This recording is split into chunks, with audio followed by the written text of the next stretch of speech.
Yo, people, what's going on? Back again with another one. Rants and Gunner. Yo, you got what you asked for, bruv. Bayern Munich. Everyone wanted Bayern Munich. Yeah, I mean, Arsenal really wanted Bayern, even though they didn't say it. They did, didn't it? Like, you got to avenge it now. You got to avenge the beatings of the past. Revenge, mate. Revenge. Yeah, good one. Yeah, I think people are getting way too giddy with Bayern Munich, bro. Like, yes, they're not very good this season, league-wise. But let's just be real with it. Yeah, they can turn up. They've got KANE up front bagging for fun. They've got Musiala, decent player as well. They've got Kimmich, very good player as well. They've got some good players all over the park. I don't know if Koeman's injured or not. I don't know. But again, another decent player. And they've got a decent goalkeeper. Half of their team have won it, by the way. Yeah, let's not just pretend like they're some Mickey Mouse football club. It's not going to be easy for them either. We've got some good players. But, bro, this lot have been giving it all the talk. Everyone out there, has been making a good living off of saying Arsenal are scary. Like everyone, Arsenal are scary. Arsenal scare rivals. Arsenal scare this. Madrid. Now let's see if everyone's scared, innit? Yeah, because now we've got Bayern Munich, and then if we get past that, we've got Real Madrid or City. So let's see how scary Arsenal are, innit? Well, you lot were asking for Madrid, and you could end up getting them. Do you know what I'm saying? If you do go through, and bro, to be fair, from the message that Thomas Muller put out, them man don't look scared of you lot at all. I'll be honest. I ain't seen it. What's he say? Oh, he put out a message for Kai Havertz on thingy. He was just saying, "Oh, Kai, like, let me see if I can find it." Yeah, I've not seen it. Everyone's reposting it. I've been sitting there saying, "Bring on Real Madrid" since we got through. Yeah, this fan base have been waffling that they're not very good anymore. So, Kai Havertz, my friend, I am waiting for you. Now it's a nice draw. Two very good teams, two very good stadiums, two very good cities. It will be tough, but I'm always positive. See you, Gunners. That's it, bro. Yeah, he sounds like he's shitting it. Yeah, that's it, bro. He's chilling, bro. He's just pointing at the camera and smiling. Hey, bro, listen, they'll be ready, bro. Do you know what I mean? They will be ready. And there's one thing about Bayern Munich, like, bro, they've just got that Champions League aura, similar to Real Madrid. Like, when Champions League is a competition that these men are very comfortable in and are confident in. And, bro, as a United fan, I've seen Bayern Munich a good few times in the Champions League. And, yeah, these men don't. They got to the final a few years back against PSG and won it a few years ago, didn't they? Yeah, but that's what I'm saying. These men don't play, bruv. Like, they don't play. They got Champions League pedigree. They're not the team they were. Yeah, I think we can all agree on that. They're not that team anymore. Like, I don't know what's happened to them this season. Yeah, but they have fallen off a cliff in their league form. Yeah, the team that West Ham slapped up 5-0 last night, they drew 2-2 with a couple of weeks ago. Like, do you know what I'm saying? So they're not the same team as they were. Yeah, but for me, boy, listen, Arsenal got to the quarterfinals once. I keep saying this stat, once in 14 years. Well, we weren't in it for 7. Yeah, do you know what I mean? So that's another fudge stat, right? But yeah, technically from over the years, yeah, cool. But bro, we are not very good in Europe. I don't know where this cockiness and arrogance comes from with our fans. We have won 2 trophies in our entire existence as a football club in Europe. We've won the Fairs Cup and we've won the Cup Winners' Cup. Yeah, listen, if it gets past all of these teams and gets to the final, boy, I fancy anyone in the final. Yeah, because it's at Wembley as well. And listen, we always win at Wembley. Yeah, but bro, we ain't getting there. Let's just be real. I think Atleti's probably going to get to the final, innit? You would think. Who's on the other side of the draw? PSG and PSG, Barca, Atleti, and Dortmund. Yeah, Atleti, man. Atleti get. I watched them the other night, man. Like, bro, again, another one. Oh, but Simeone, this bro, this guy knows exactly how to get through a tournament.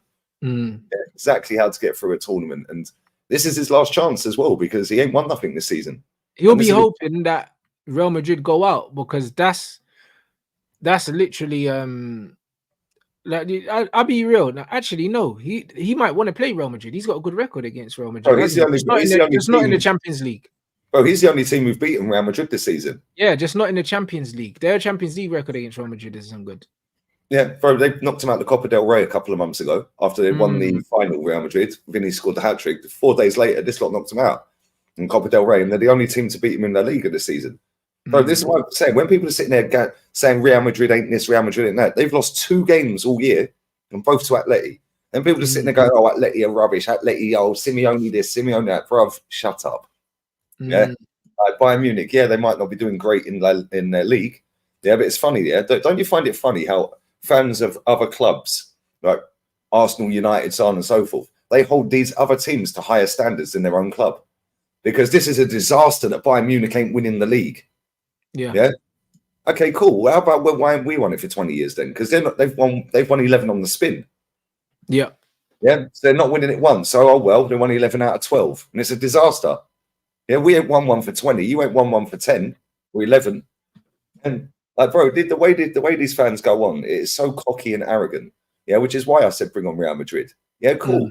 Because either way, we are that scary team and we beat the European champions, multiple time winners. Yeah, 14 times winners, and we get through, and now it's like bang, now we can go and win it. Or this fan base get humbled. So bring them on. Yeah, and I think Bayern fans ain't allowed to the game either. I don't think they're allowed to be away fans. Yeah, because they threw fireworks and that on the pitch or something. There was loads of trouble when they played. Is it Lazio? Can't remember. I think it was Lazio. I think there was loads of trouble, so their fans are banned for the first leg. No fans in the ground at the Emirates. Damn, well, you need to take advantage of that. Yeah. Yeah, I don't know how many allocation they'd have, but I don't think it'd be more than 3,000 or 4,000.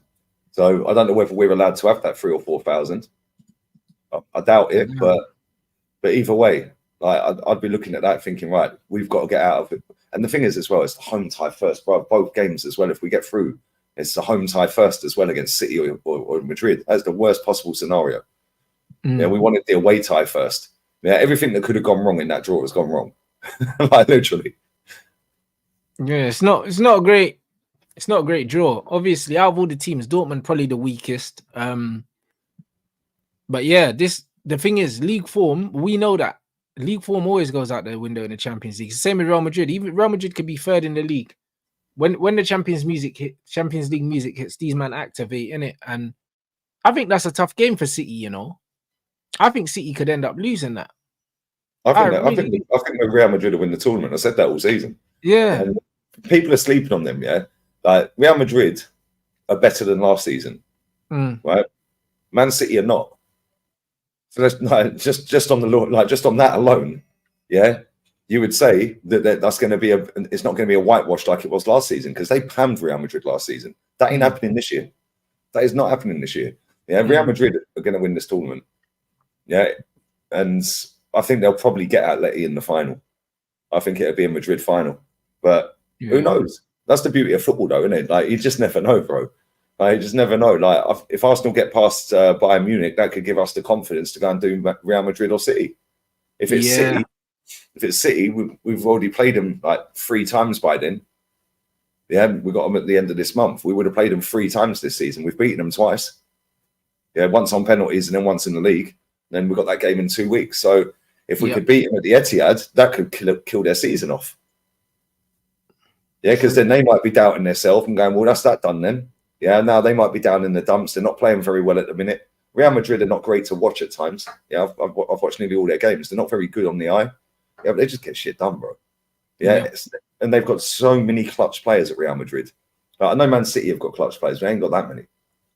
Like they've literally got a handful. 2 or 3. Yeah, Real Madrid, like, bro, I was watching him a couple of months ago. They were getting played off the park for 90 minutes by Alaves, and then bang, Rudiger, stoppage time header off a corner.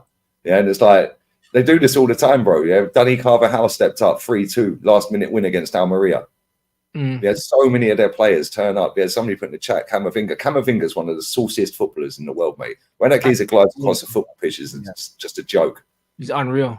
And he never gets tackled, bro. He's always in time and space. Yeah. Then the fact that they've got Vinny up front or on the wing, they've got Rodrigo. Then they've got a different style with Joselu coming off the bench. They've got Jude running through the midfield. That's not an easy game, bro. Yeah, Man City are going to find that extremely difficult. Yeah, and not only that, I think by the time that tie happens, they'll have Courtois and Militao back from their ACLs. Okay. So, yeah, don't sleep on Madrid, man. I think they're going to win it. I said they win La Liga and that. And if they do both, they've already won the Copa España as well. So, yeah, man, Don Ancelotti was washed, apparently, they told me, bro. Do you know what I'm saying? That's mad. The winner of City Real win Champions League. Grealish fit again with him in the squad, and second leg at home helps being arguing with leaders the whole season. So the second leg is where? At City or at Real Madrid? The second leg is at City. Okay. No, hang on. Yeah, the second leg. Last time the City had the second leg at home. I said City were at home second leg last time, weren't they? Yeah. Yeah, they got 1-1 away and then done them at their own ground. Yes, he has. Yeah. But bro, this Man City team just, maybe it's just the Premier League that they don't look good in, and maybe they're more suited to the Champions League. We'll find out. Do you know what I mean? But in the Premier League, they do not look good, bro. No, it's true, mate. Listen, the best team this season in the Premier League to watch has been Arsenal. Yeah, and especially since Christmas. Yeah, before Christmas we were all over the gaff. Yeah, and you'd probably say Liverpool. Oh, you mean well, all right, since Christmas? Well, this year, yeah, cool. Yeah. Since the turn of the year, you've scored 6 and 5s in. Yeah, we've been the best thing with hamming teams. But when it came to Europe, bro, that game was on in the balance the other night. Yeah, let's not pretend we were good in that game. Saka dropping another stinker. Oh, he was awful. I went mad viral, getting clipped up everywhere because Odegaard took the first penalty, which I like my captain taking the penalty. Captain should take the first penalty. I don't care who the captain is. They take the first penalty in a shootout. Yeah, whether you're a centre back or not, you're the captain. You stand up and lead. Yeah, show the rest of them. Yeah, but yeah, he scored the penalty, and I was like, get back to the halfway line. Then he didn't, and I went mad because he was doing about 25 different celebrations. I was like, what are you doing, you prat? Get back.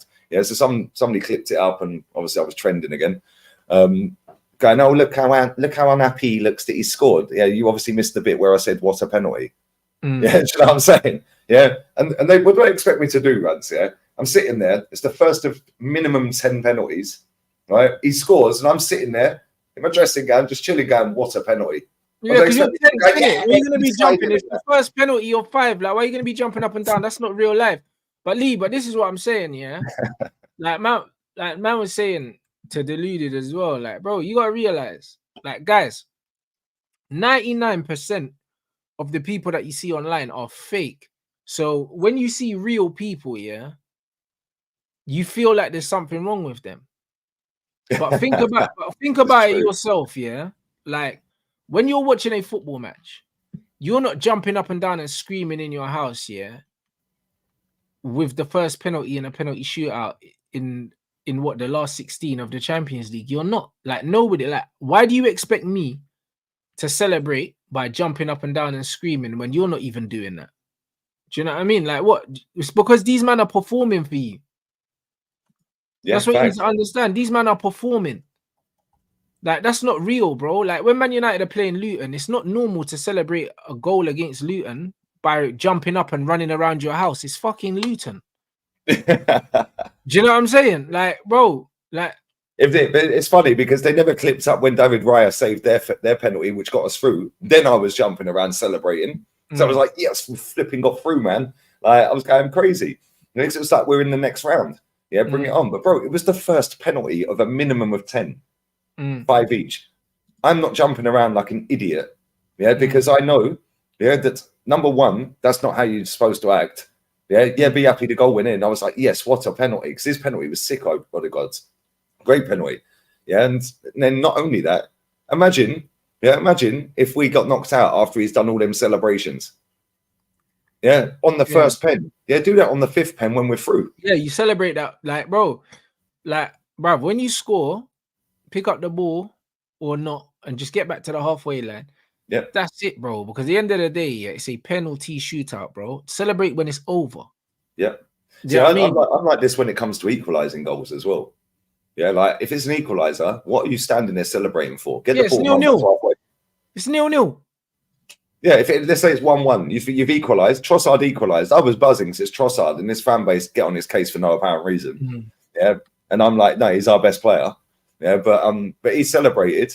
Yeah, and he was standing there for about 40 seconds celebrating. I was like, bruv, it's an equaliser. It's 1-1 on the tie. Get back to the halfway line. Yeah, we were poor the other night, mate. We were so poor the other night. Yeah, but even when you won, Odegaard done a knee slide, yeah, into the goalkeeper. Like, who does that? Like, that was weird, isn't it? And you know what it is? I honestly think that a lot of the younger guys are so used to these fake things, yeah, that they believe it's normal to behave like this. Like who runs? Like I've never seen, yeah, bro, and I've seen my team lift that trophy twice. Do you know what I'm saying? Like when Schmeichel done the front flip, yeah. Do you know what I mean? When we scored the winner, bro, I can't imagine a player running, yeah, and the knee sliding to the goalkeeper to celebrate. Like who knee slides to the goalie, bro? Like that's weird. Do you know what I mean? Like, I get it. You could be happy, but bro, I've seen man run and hug the keeper, jump on him and that, but knee slide to him. Like, no, bro, I see Rudiger after they got through against Leipzig do an interview saying, yeah, we're in the next round. That weren't a great performance. And we have to go back to the drawing board. Otherwise, next time we're out. Yeah. None of this knee sliding the goalkeeper, jumping up and down. Yeah, they were celebrating, happy they're through. Yeah, but they were all looking around at each other like, yo, Don Carlo's not happy here. We shouldn't be happy with that performance. Bro, that Leipzig game, they were getting booed 20 minutes into the game against Leipzig, second leg. Booed off at half time. Yeah, and this is the difference, yeah. That team get held accountable. Martin Odegaard's the biggest PR merchant in football. Let's just be real with it. Yeah, I get goosebumps when I walk out the Emirates singing that dead song. No, you don't. Stop lying. You don't even sing the song under your breath and you don't get goosebumps, mate. Yeah, stop waffling. Yeah, he don't. Bro, I say every time I'm doing a watch along, anyone who watches my watch alongs in this chat, confirm this, yeah? Every time they're coming out the tunnel, I say, keep your eyes peeled. See if you can see him muttering under his breath that song. Yeah, can you see if he's got goosebumps? Yeah, load of rubbish. Yeah, what are you doing? Doing all these celebrations and all that. Bruv, get up to the halfway line, let the lads take their pens. Yeah, then celebrate it, be buzzing. They're going to be buzzing in training.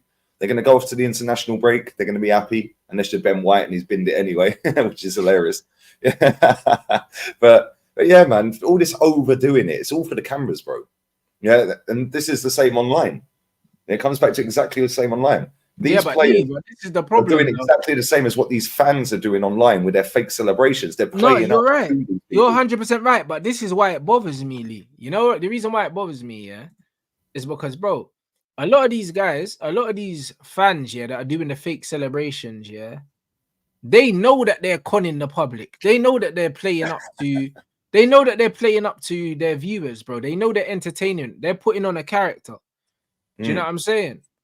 They know that they're doing that. But for me, as a fan, yeah, when I'm watching my team, yeah, I want my players to be so locked in that they're not even thinking about us. They're just thinking about the game and they're thinking about the job that they have to do.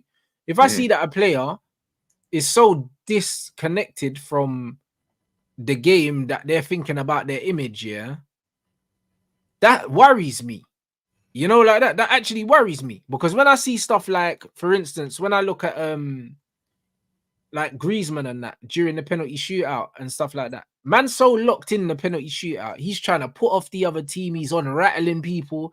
He's not thinking, he doesn't care how it looks on camera, bro, because he's there to win this game, innit? Like, man's so locked in. When I see some of these players, they're not locked in, bro. Like, do you know what I'm saying? They're not locked in. It's like they're just on a vibes thing. And that's not what winners do, bro. That's not what winners do. Winners are locked in, bro. Like when you see like top, like elite athletes and elite players, it's just like I remember, like someone said, it's simply immaturity, superficial ego. Remember, the World Cup final, and the camera panned to Mbappe on the halfway line after Messi scored, and you saw the look on his face. This brother was locked into that game. When I tell you, this guy was so locked in here, he just said. And then they panned back to Messi, and like when Mbappe scored, then you could see it, and it was and like Messi, he was locked in. Them man were just like so locked into the game, yeah, that it was crazy. Like Messi scored, and Mbappe said, "Yeah, all right, cool. Yeah, I've got something for you." And then he scores twice, and Messi's like, "Cool, I've got something for you in extra time, bro." that's what it was. And even when you go to the penalties, yeah. He was the first one to step up. Messi, captain. Yeah, Captain Messi. The whole weight of his country is on his back. He misses this, he is going down in history as a loser, bruv. Yeah. Turns up, bang. Yeah, Mbappe turns up. Attitude. Bang. It's the attitude. Like my man said, it's the superficial nature. The fact that man are thinking about how it looks to other people shows me that you're not locked in. You ain't really got that killer mentality, because when you got that killer mentality, in the moment you'll do anything. We see someone like Luis Suarez. Martinez, yeah. When anytime, when Emi Martinez trying to put man off, like, he's a proper shit. He's so locked in. He don't care about PR at that moment. He's like, I'm making sure this brother does not score. So if I need to say what I need to say, I'll talk about his mum. I'll do anything. Like, these men are so locked in. Yeah, it's crazy. Do you know what I'm saying? And this is what I mean. Like, them men are so focused. And these are the guys that win things, bro. Like, this is legit why when I look at that squad of players, I can't see them winning anything, because they care too much about how it looks and how people perceive them, as opposed to just getting the job done. Like the gratification and validation. Yeah, like, oh, look at me. I'm arm waving, all of this arm waving crap. Mate, have you seen the amount of players doing this now? Yeah, come on, get up. Yeah, they win a corner and it's all of this. It's like, mate, shut up. Just get on with the game. Yeah, get on with the game. I didn't see like other players doing that, like top players doing that. It's always the dead players or the average players or the ones maybe above average that don't win anything that do this. At my team, I hate seeing shit like that. What I like seeing is, like, there were times where, like, with Dalot and Varane and Lissandro, like, them man would like push each other and like they're trying to pump each other up. I don't mind that. Do you know what I'm saying? Like, you see that. I see Casemiro slapping man in the head and all these things, but it's to G them up, to motivate them. I don't mind that. But playing up to the crowds and that, I see Mason Mount do that when he was going to take a corner and he done that, and I was, bruv, get out of my club. Mate, Vinny does it all the time. Every time I watch Madrid, I'm like, here we go. Arm waves through the roof again. It's like, bro, get on with it, man. Like, Mount's going to take a corner, and man's telling these man, oh yeah, and it's like, bro, just put the ball in a box, man. You know what I mean? It's like, if you want them to celebrate, fucking score. Exactly. You know because when they score, everyone's gonna be celebrating. If you want noise, put the ball in the net. Facts. You know what I'm saying? And win the game. I just don't get it. Like, I don't understand. He's telling them man to shout. They can do what they want. They paid their fucking money. Yeah, facts. Bro, I see it all the time. It's happening a lot. All of these team huddles before kickoff. Bro, when we came out in the second half, right, Porto deliberately stayed in the dressing room for a little bit longer. Yeah, just to get in our heads, yeah. Right? They were standing there in a team huddle, the Arsenal players. The camera panned right out on an aerial shot. Bro, it was embarrassing. They were there for about 3 minutes in a team huddle, bro. Yeah? Like, you've just had 15 in the dressing room. What are you possibly saying? Yeah, that you couldn't say in the dressing room. Yeah. And then we go out. We'd already scored the goal anyway. We were 1-0 up. Bro, we had 4 shots on target the entire game. Over 210 minutes. 2 games, we had 4 shots on target. I was saying that, but I didn't know the stats. But I said, bro, over 2 legs, we had 19 corners. I said you had like 3 chances, yeah? Like 3 chances in 2 games, blood. Bro, we had 1 shot from Saka. He rolled to the keeper in the first 10 minutes. Then we had the goal. Then Odegaard had a shot. He rolled it to the keeper. Then we didn't make a single sub until 80 minutes. Right. Then we bring Jesus on. First touch, he has a shot straight at the keeper. Good save. Yeah, that was the 81st minute. We did not have another shot on target the rest of that game in extra time. Crazy. Yeah, and people are thinking we're just going to go and smoke Bayern and smoke these other teams. Get out of here, man. No, it's going to be difficult for you. The thing is, like, big up to Beckley in the chat as well. It's their style. It's Porto style. Yeah, that's cool. Understand styles. Like, styles are different. Yeah, but let's not pretend Real Madrid can't defend. Let's not pretend Man City can't defend. Yeah, let's not pretend that Bayern Munich can't defend. Right, these teams are very. Real Madrid can stifle, bro. Let's not think that Real Madrid aren't defensively very compact, bro. When you watch the way they play and the way that Carlos sets them up, they're very compact defensively, but they have the X factor going the other way that Porto don't have. The thing is, I think the Leipzig second legs got people in a little bit gassed up. Yeah, because Leipzig had 2 or 3 one-on-ones that they bottled and missed. Yeah, and they carved them open quite easily on them. So I think people are just thinking, oh, if that was Martinelli, if that was Saka, or if that was Jesus, but it ain't. Yeah, and they might not play like that against us if we get them. Yeah, do you know what I'm saying?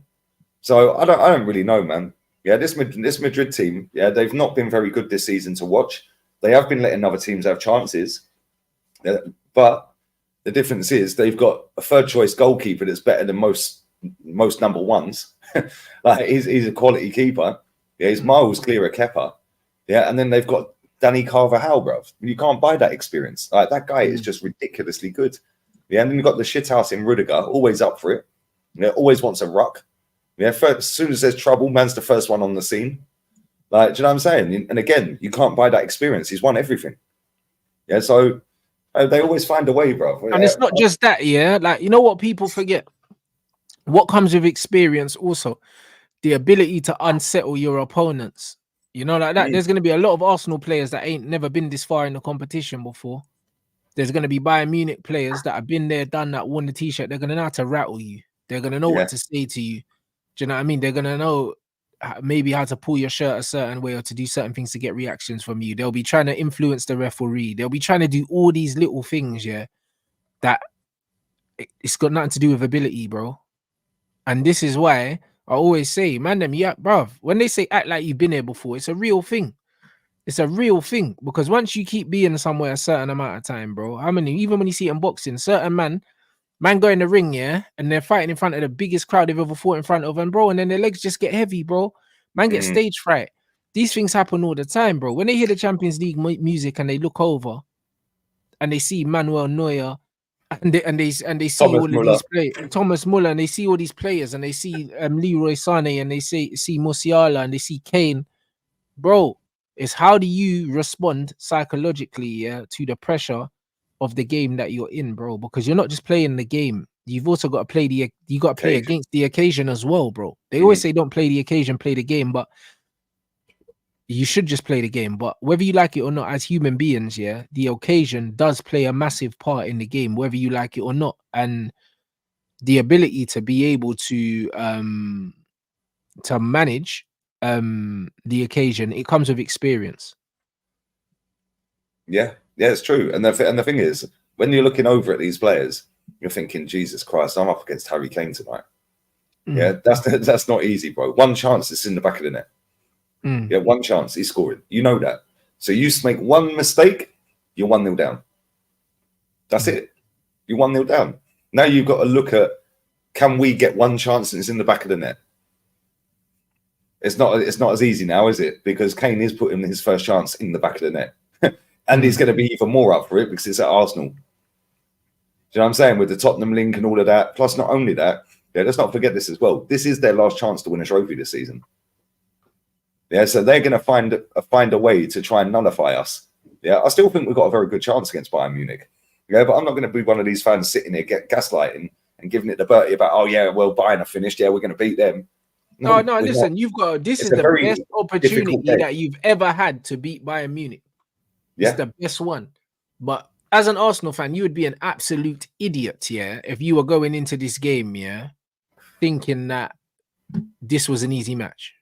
You'd be an absolute idiot. Do you know what I'm saying? And this is what it is. So really, when you look at this game, this is a game that on form, I said it, on form, Arsenal should win this. On form, they should. However, form goes out the window in the knockout stages of the Champions League, and the team with the Champions League know-how, both with the players and a manager that's won it very recently. Is Bayern Munich. Yeah, let's not forget him.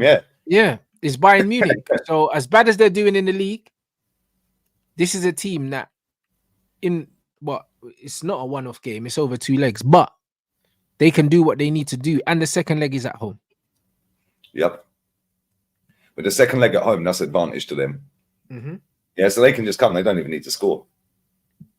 Yeah, they can just sit there and just play their way around, get out of there with a draw. Yeah, even if it's only 1-0 to us, yeah, they still fancy themselves at home. Yeah, and let's be real, we're now going to the Allianz. The one thing I'll say, though, like, you put 3 past them, yeah, and your team is dead. Yeah, if you put 3 past them at home, I think your best chance is for you to make an example of them in the home leg. If we play like we've played most of our Champions League home games this season, then I think we beat them at home. Yeah, but I wouldn't be surprised if we end up drawing that game and then losing in You only the beat Porto 1-0 though. Yeah. But again, are Bayern going to play like Porto? I don't know. They're not going to play like Porto, but at the same time, they've got way more attacking quality. They've got way more talent on the pitch. So they don't need to play like Porto. Do you know what I'm saying? They don't need to play like Porto because they've got attacking quality to create chances that Porto weren't capable of creating. So even though you might get more opportunities to score against Bayern, there's going to be more opportunities for you to concede. So I think it balances out. So I think Arsenal have to be super clinical against Bayern Munich, especially in the first leg. Yeah, definitely. Definitely. Not only that, I think the first leg is, I think it's the 9th of April. Yeah, I think it's the 9th of April. I'm just going to check now. Yeah, so our fixtures, we've got, where are we? Yeah, we've got Brighton away. So we've got Luton, then we've got Man City, then Luton, then Brighton. 3 days later, we've got Bayern. Yeah, that's confirmed, 9th of April.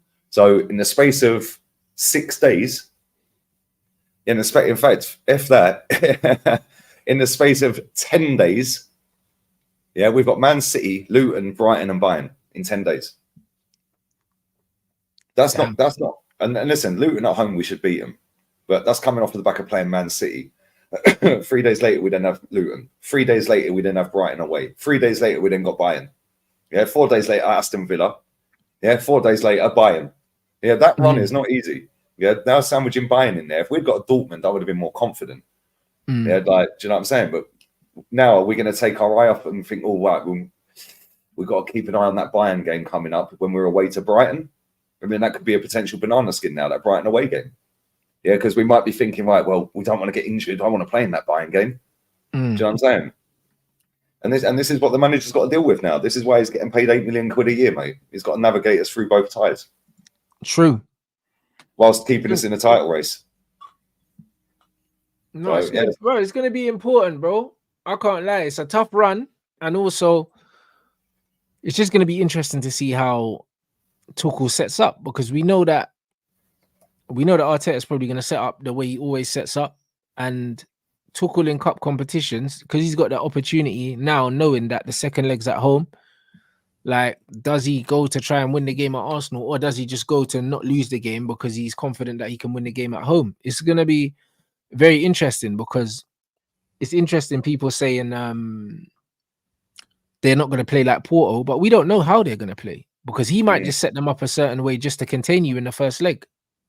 If we get through as well, right, we'll end up with Man City or Real Madrid.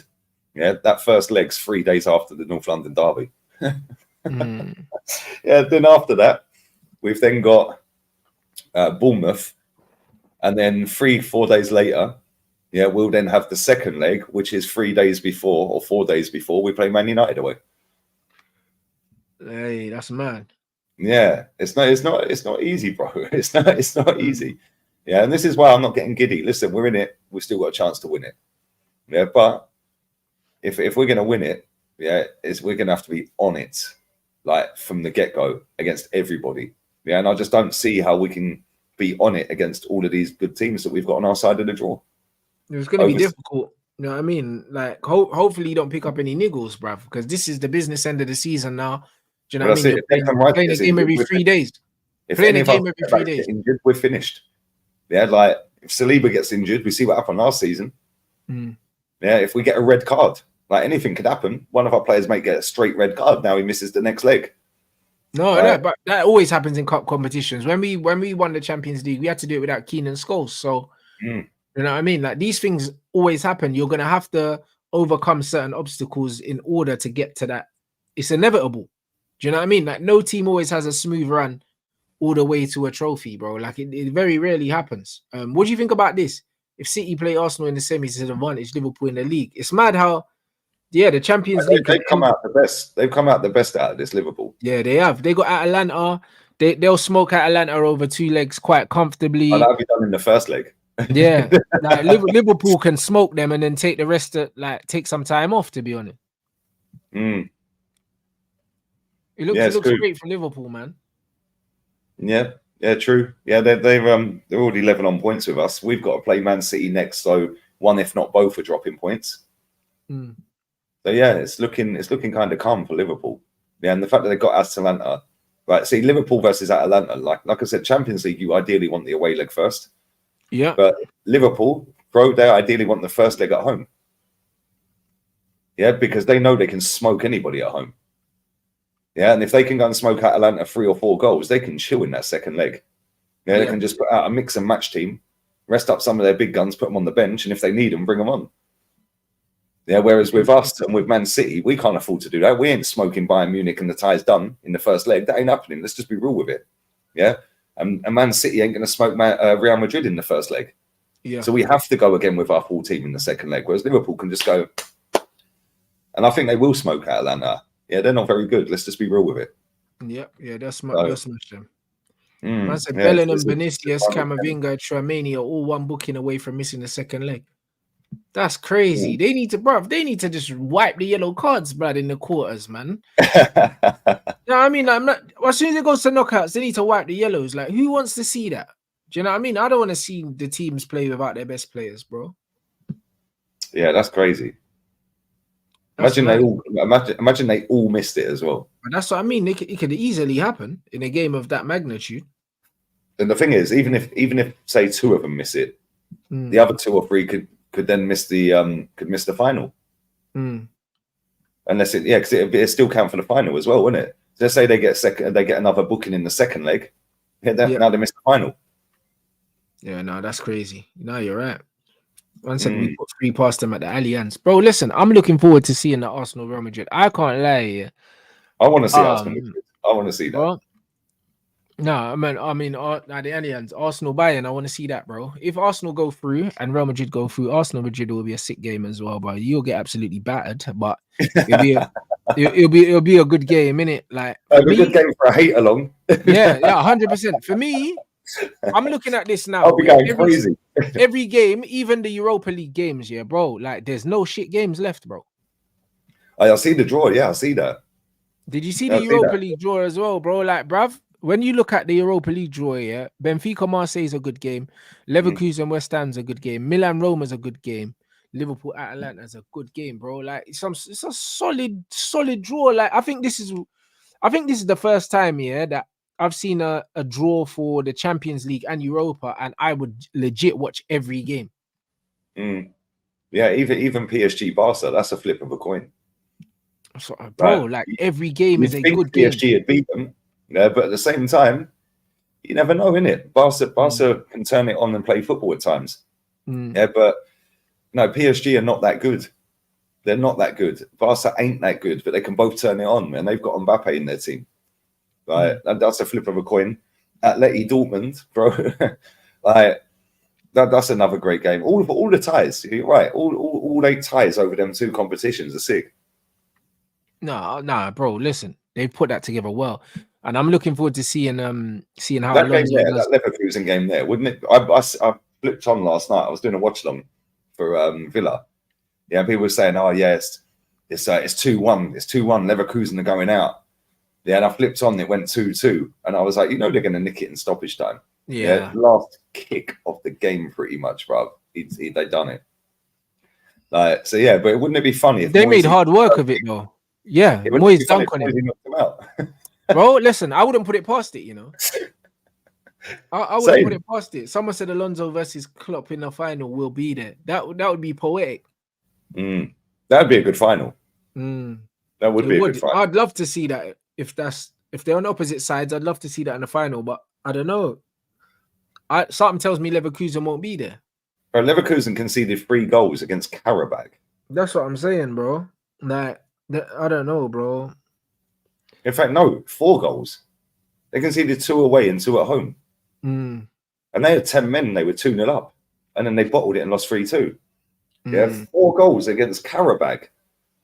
Yeah, Liverpool pumped them. I can't lie. Oh yeah, for sure. Who would be the easiest final for Arsenal if they got there? Well, not Atleti, so whoever's Dortmund. Dortmund, yeah. Dortmund or Barca. That's it. Yeah. And like I said, it's at Wembley as well. If we can just somehow stink our way through, bro, I do not care. Yeah, get me in that final. I'll fancy myself, even against that league. Yeah, it's at Wembley. Against anyone. Yeah, one-off game. Yeah, I'll fancy myself against anyone in a one-off game at Wembley. But I've seen Arsenal win cup finals at Wembley when we're going up against undefeated or 30 straight wins or whatever it was, Chelsea. Yeah, that won the league under Conte. Yeah, I've seen us beat Man City at Wembley in the semi-finals. Yeah, Pep's Man City. In fact, we did it under this manager. He knocked Pep out the semi-final and then beat Chelsea in the final, Arteta, in 2020 as well. So, yeah, I'd fancy myself against any of them teams on that side in a final. Atleti over 2 legs. I ain't wanting to see Atleti over 2 legs, bro. Not for me. Yeah, not for me. I've seen this over 2 legs in the Europa League, Wenger's last season. Yeah, and we battered them at the Emirates. Yeah, and they somehow found a way. Griezmann scored. Yeah, and then they done us 1-0 away. Me and Troops were sat there like going crazy, bro. Yeah, it was like, what? We were 1 step from the final, innit? Yeah, we're sitting there. We're going, look at these dickheads, man. They already think they're through to the final. We were playing like we were 5-0 up, bro, yeah? Like, literally, we were just walking around the pitch thinking we were 5-0 up, and Diego Costa went, yes, slap, have some of that, mate. Yeah, put them in the final. Then they won it. And the maddest thing about that is they got knocked out the Champions League group stage and went into the Europa League. And it was like, come on, man. We should have beaten them, man. Should have beaten them. But yeah, if we somehow shit-ass our way to the final, I'm confident. I'll be confident against any of them. He's nailed on that 5th get Champions League next year. Yeah, but bro, who's getting 5th, bro? It might be Aston Villa, bro. We ain't getting that. So, like, bro, we're not even getting 5th, bro. You know how mad it is. That man's right. Don't worry, man. You're up for that. You're up for that Europa League spot or that Conference League spot. Imagine you get the Conference League spot. Yeah, man, don't want that. Right, well, how would it work, right? So let's say West Ham or Liverpool win the Europa, Arsenal or City win the Champions League, yeah, and then Unai Emery wins the conference. Does that go down to 8 spots now? I have no idea, bro. Because maybe that could be 8 spots. So if you finished 8th, you could still get conference, I think. You're taking a piss, blood. The fact that we're even having this conversation. We're talking about Champions League finals over this side, and you're sitting there talking about conference leagues and that. Do you know what I mean? Yeah, there's levels to this right now, mate. Get yourself a dog, call it win. Get yourself a man that looks like Lego Man. Yeah. Start doing up the PR, and you're good to go, mate. You're good to go. Life's good. Start doing all these arm waves and hair flicks. Yeah, 4 years down the road, you'll be chilling, bro. Crazy, bro. I'm fully taking credit for all of this, by the way, because since I've got these glasses, my team are on smoke. No, that's crazy, bro. Listen, that just means you're gonna have a better view of the absolute meltdown. That's coming, bro. I swear down. You're taking the piss. You're gonna have a great view of the meltdown, bro. Listen, we will be there. We will be there, people. I swear down, we will be there, bro. I will be at the Etihad when these men get beat 3-0, and I will be there at the Allianz. Do you know what I'm saying? When Erdogan's crying, bruv, and Zinchenko's comforting him, bruv, we will be there. So I mean, we will be there, fam. Listen, I can't wait. This is just what it is, because it's like I always say, yeah, it's the hope that kills you, yeah. And I always think every single year that Arsenal fans are gonna actually catch on, yeah, and stay humble, but they never do. You know what I mean? They never do. Man was doing combined 11s with Real Madrid with 9 Arsenal players in it. Do you know what I'm saying? And now, boom, now it is. You got Bayern Munich. And then even if you beat Bayern, you got City or Madrid, bro. You're not getting out of this. There's no way. If we get out of it, this would be typical Arsenal. We get out of it, then we'd end up somehow getting Dortmund in the final or whatever and losing. But no, man, it's not looking good. If you get past, yeah, bruv, if you get past Bayern Munich and Man City or Madrid, you deserve it. Yeah, I'd go with that. But I still think you deserve it, bro. I'll tell you straight. I'll be 1 minute. I'm just boogered everywhere, bruv. Yeah, no worries. I'll tell you man straight, yeah, for free, yeah. If Arsenal beat those teams, they deserve it. I'll be the first person to say, you man deserve it, bruv. Because I watched Man United win the League Cup and not play no one till the final, innit?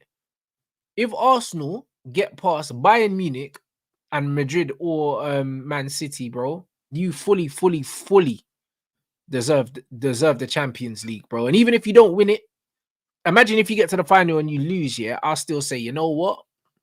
You man held it down. Because I'm a fair guy. You need to beat proper teams, bro. You struggled against Porto. So if you go with struggling over 2 legs against Porto, and then you go and you beat Bayern Munich and one of those teams, bro, I'll be like, you know what, fam? Calm. And then you still got Atletico Madrid that you're probably going to see in the final anyway, even if you get past all them, man. So there's And at the if we win moment, it, nobody can sit there and say, "Oh yeah, but look at the teams you played," because we would have beaten the best of the best. That's it. But it ain't happening, bro. It's just a dream, mate. Bro, like, because that's why I say, yeah, like it's easier to win a cup competition, yeah, if you get the luck of the draw, bro. That's why when people say, "Oh, what's harder to win the Champions League or the league?" It depends. Because I remember what was it? Monaco, the Monaco final. Was it Monaco? Monaco, Porto. Yeah, Monaco, Porto. Chelsea knocked us out. And we got knocked out by Porto because of some Bandulu thing. Yeah. Scholesy had a goal disallowed.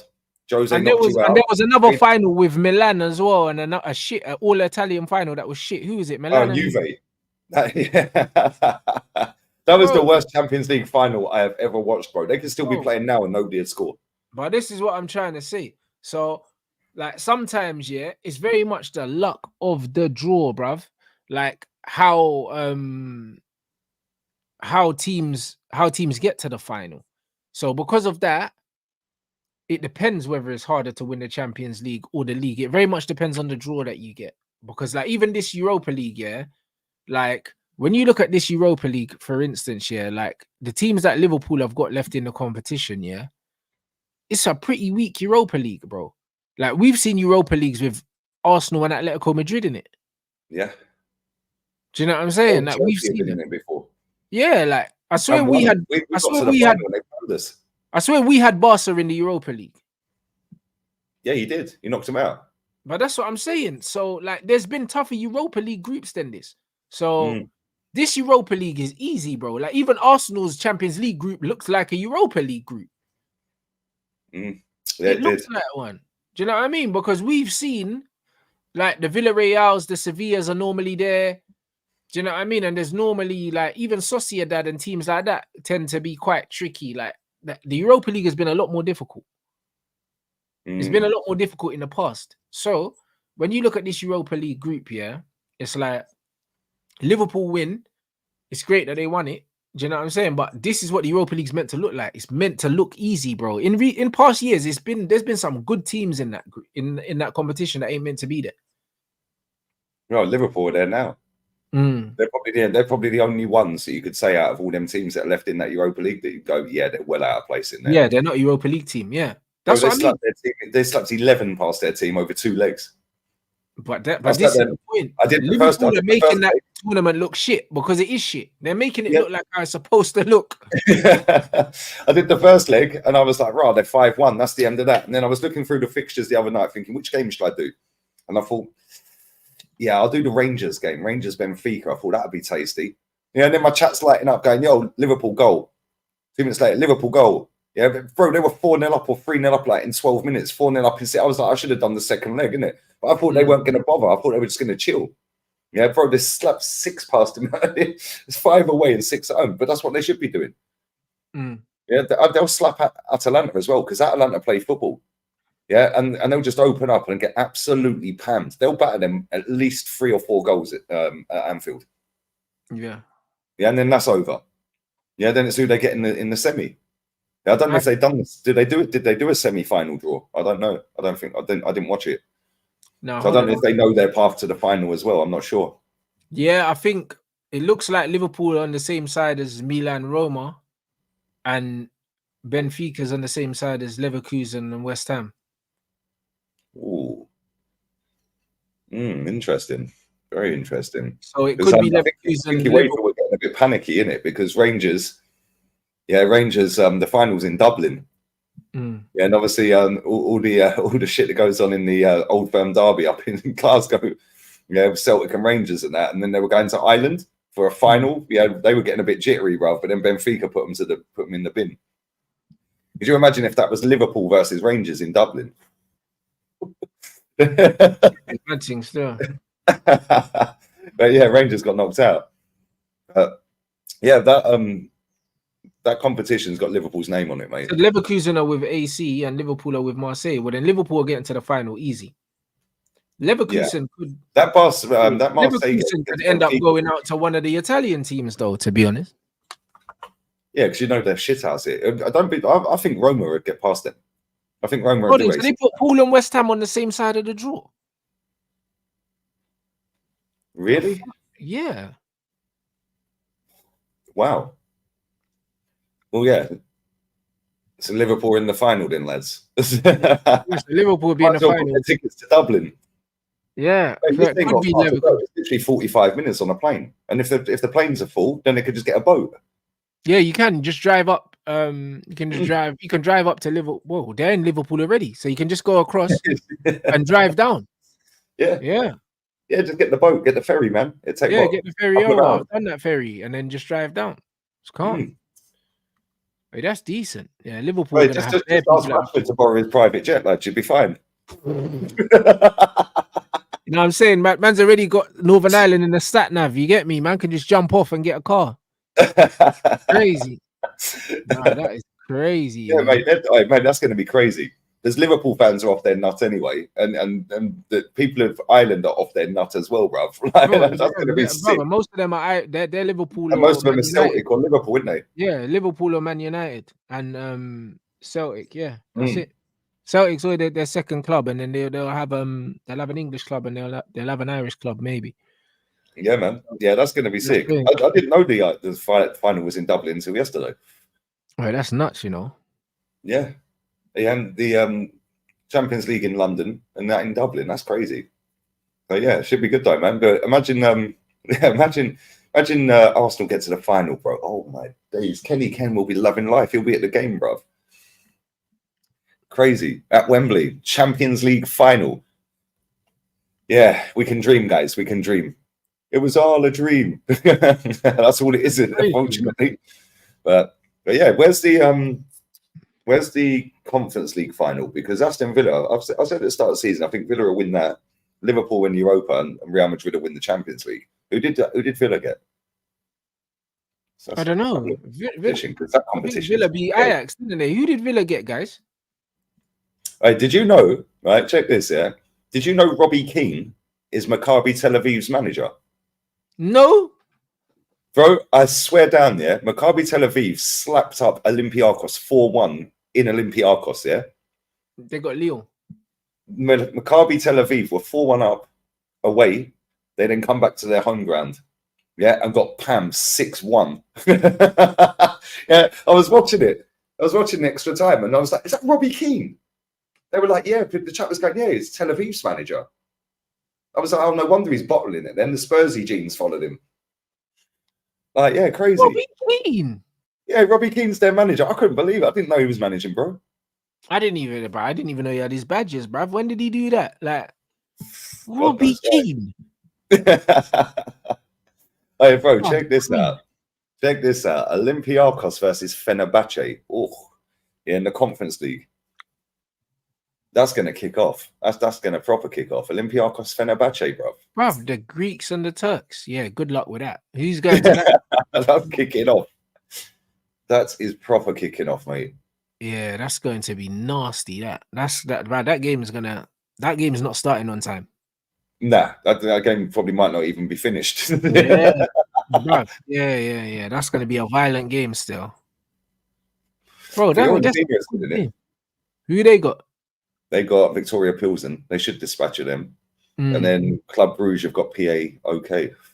You'd imagine they'd go through as well. And then Villa have got Lille. I fancy Villa. I think Villa will win this tournament. Yeah, Villa can do a thing still.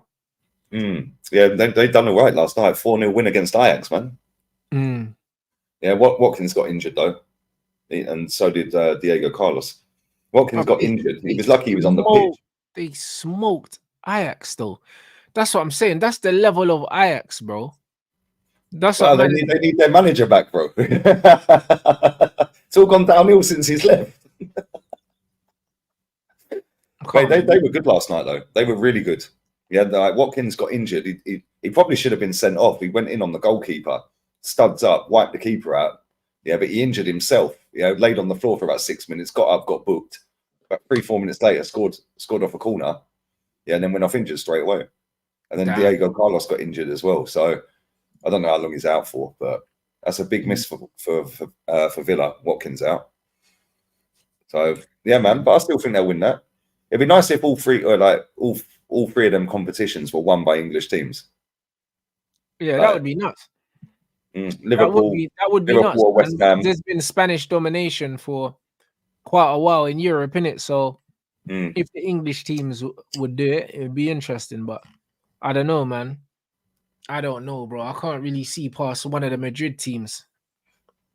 Yeah, I think that's an all Madrid final, if I'm honest. But you never know, mate. You never know. Yeah, and I still think Villa. Yeah, Leon Bailey was cooking last night. His goal was quality. He's a baller. Even Diaby's goal was good. Diaby's goal was decent. But Ajax are trash, bro. Jordan Henderson. Oh my days. How has this guy got an England squad? Bro, they've barely won any games since he's come. I think they've only won 2 games or something. He's captain as well. Do you know that? Bro, he was running around with a captain's armband on last night. I was like, why is he captain? That is how you know that club have fallen to pieces. Yeah, that's dusty still. How can a club just fall like that? Same with Bayern. Yeah, look at Bayern. They've won 11 trophies on the titles on the spin, and look how crap they are in the league. Yeah, how can you just go from being up here to being right down here now? Like in the space of a summer. But it's everything though, isn't it? It's everything though, bro, because it's upstairs. They lost people, and then obviously because they lost Overmars. Is Van der Sar there still? I think he might have left as well. I think Van der Sar's left, and then obviously they lost their manager as well, and they're losing players. They've lost people at every level. It's funny that somebody in my chat last night was saying to me that a Dutch journo was interviewing Henderson and saying, how come you always pass the ball sideways and backwards? Bro, they cooked him, bro. He got pressured, bro. They were saying, yo, is this your worst performance for the club? And that. He couldn't believe it, bruv. Yeah, because in England, bro, it's an easy ride. They don't ask these questions in England. Look at Xavi, bro. Xavi spat his dummy out because of the media or on his case, bro, because they're playing trash. Then he's quit because he can't hack it. Bro, come to England. Go to England, bro. Yeah, just get yourself in England in the Premier League, mate. You'll be fine. They don't ask these questions here. Even if you lose, it's okay. It's part of a process. Yeah, that's crazy. Man said, nah, it wasn't the worst game, like, because we won, you know, like that. And you could see he was pissed. Like that. Nah, man. Nah, bro. Like, he's getting pressured. I couldn't believe it. Like, do you know what I mean? And they think that the press are bad here, bro. Then this is the easiest country to play football in now. Yeah, because you're not allowed to ask anything real. No. And if you do, you're banned. Yeah, and even then, yeah, the players have got the easiest ride and the managers got the easiest ride in Premier League football because, they're building. It's a process. They're in phase 1. It takes time. Bro, they don't do all this crap in other leagues. They genuinely don't happen in other leagues, bro. Yeah, and this is the Dutch league, bro. You know the Dutch are straightforward anyway. They don't care, bro. They just say it is. Yeah. Imagine saying to him, yeah, like, why'd you only pass the ball sideways and backwards? Facts. Hey, imagine saying to Bruno, yeah, yo, Bruno, how come you just spank the ball at 100 mile an hour without looking at about 90% of the game? Like, bro, you start crying. No, but bro, that's crazy though. That's crazy to me, bro. But I love shit like that. Hold these players accountable. Yeah. Hold these players accountable. Like Henderson, yeah, bro, he was getting pressured, bro. I've not seen a man look at a journalist like that. He looked like he went to slap him up. Bro, it's the audacity. Somebody said his face when he realized the reporter went falling through, we tried our best, BS. Got 100%. He wanted answers, bro. Like, he wanted legit answers. It wasn't one of them ones where, oh, how did you think it went? He said to man, do you think this was your worst performance? Like, he asked him. So he wasn't giving him he weren't letting him kind of wriggle out of that. Do you know what I'm saying? That was nasty. Man got the mic right in his face, bro. Like, what are you telling me? Yeah, just standing there staring him out. Yeah, it's proper journalism, bro. And you can see on his face he didn't want to answer it, but you have to. But this is the thing, though. Yeah, the journalist's job is to get information out that the fans or the public would like to hear. Right? They want the answers to the questions. Yeah, and their job is to extract them answers out of the people they're interviewing. Yeah, in England, that's not the case. In England, it's just to peddle out the club narrative. Yeah, to the masses, to then control the masses. That's it. So then they can sell more merch. Yeah, and raise the season tickets. Bro, I see the other day, I can't remember what I was watching, Yeah, but a Tottenham fan was on it, and he said that Daniel Levy's put the season ticket prices up 6%. Oh, it was you. It was you and X. Yeah, my brother X told said me 6%. Yeah, 6%, bro. How can they put the price up 6%? They haven't won anything for how long? And they haven't even secured Champions League football yet. But because they're playing something that resembles football now, everyone's got giddy. And so now Daniel Levy's gone, well, they're all up. He will whack a 6% price increase. Yeah. Yeah, because the demand's gone up now. Yeah, because they're playing half-decent football. Doesn't matter. You don't come, cool. Nobody, somebody else will pay 6%. Like, this is what they do, bro. It's a piss take. So easy, man. This Premier League is just it's a Ponzi scheme, bro. I swear. It's a Ponzi scheme. It is. They're literally just finessing people left, right, and centre on their feeling and emotion, bro. Yeah, these other leagues don't have it. They do not have it, mate. They start rioting, bro, booing their players during the game and that. Yeah, journalists asking proper questions. No, like when I watch Real Madrid, yeah, and like, or I watch the replays back, because obviously I watch them on mute. Yeah, they have Guti pitch side, bruv. I swear down, if Real Madrid play bad, yeah, he goes mad.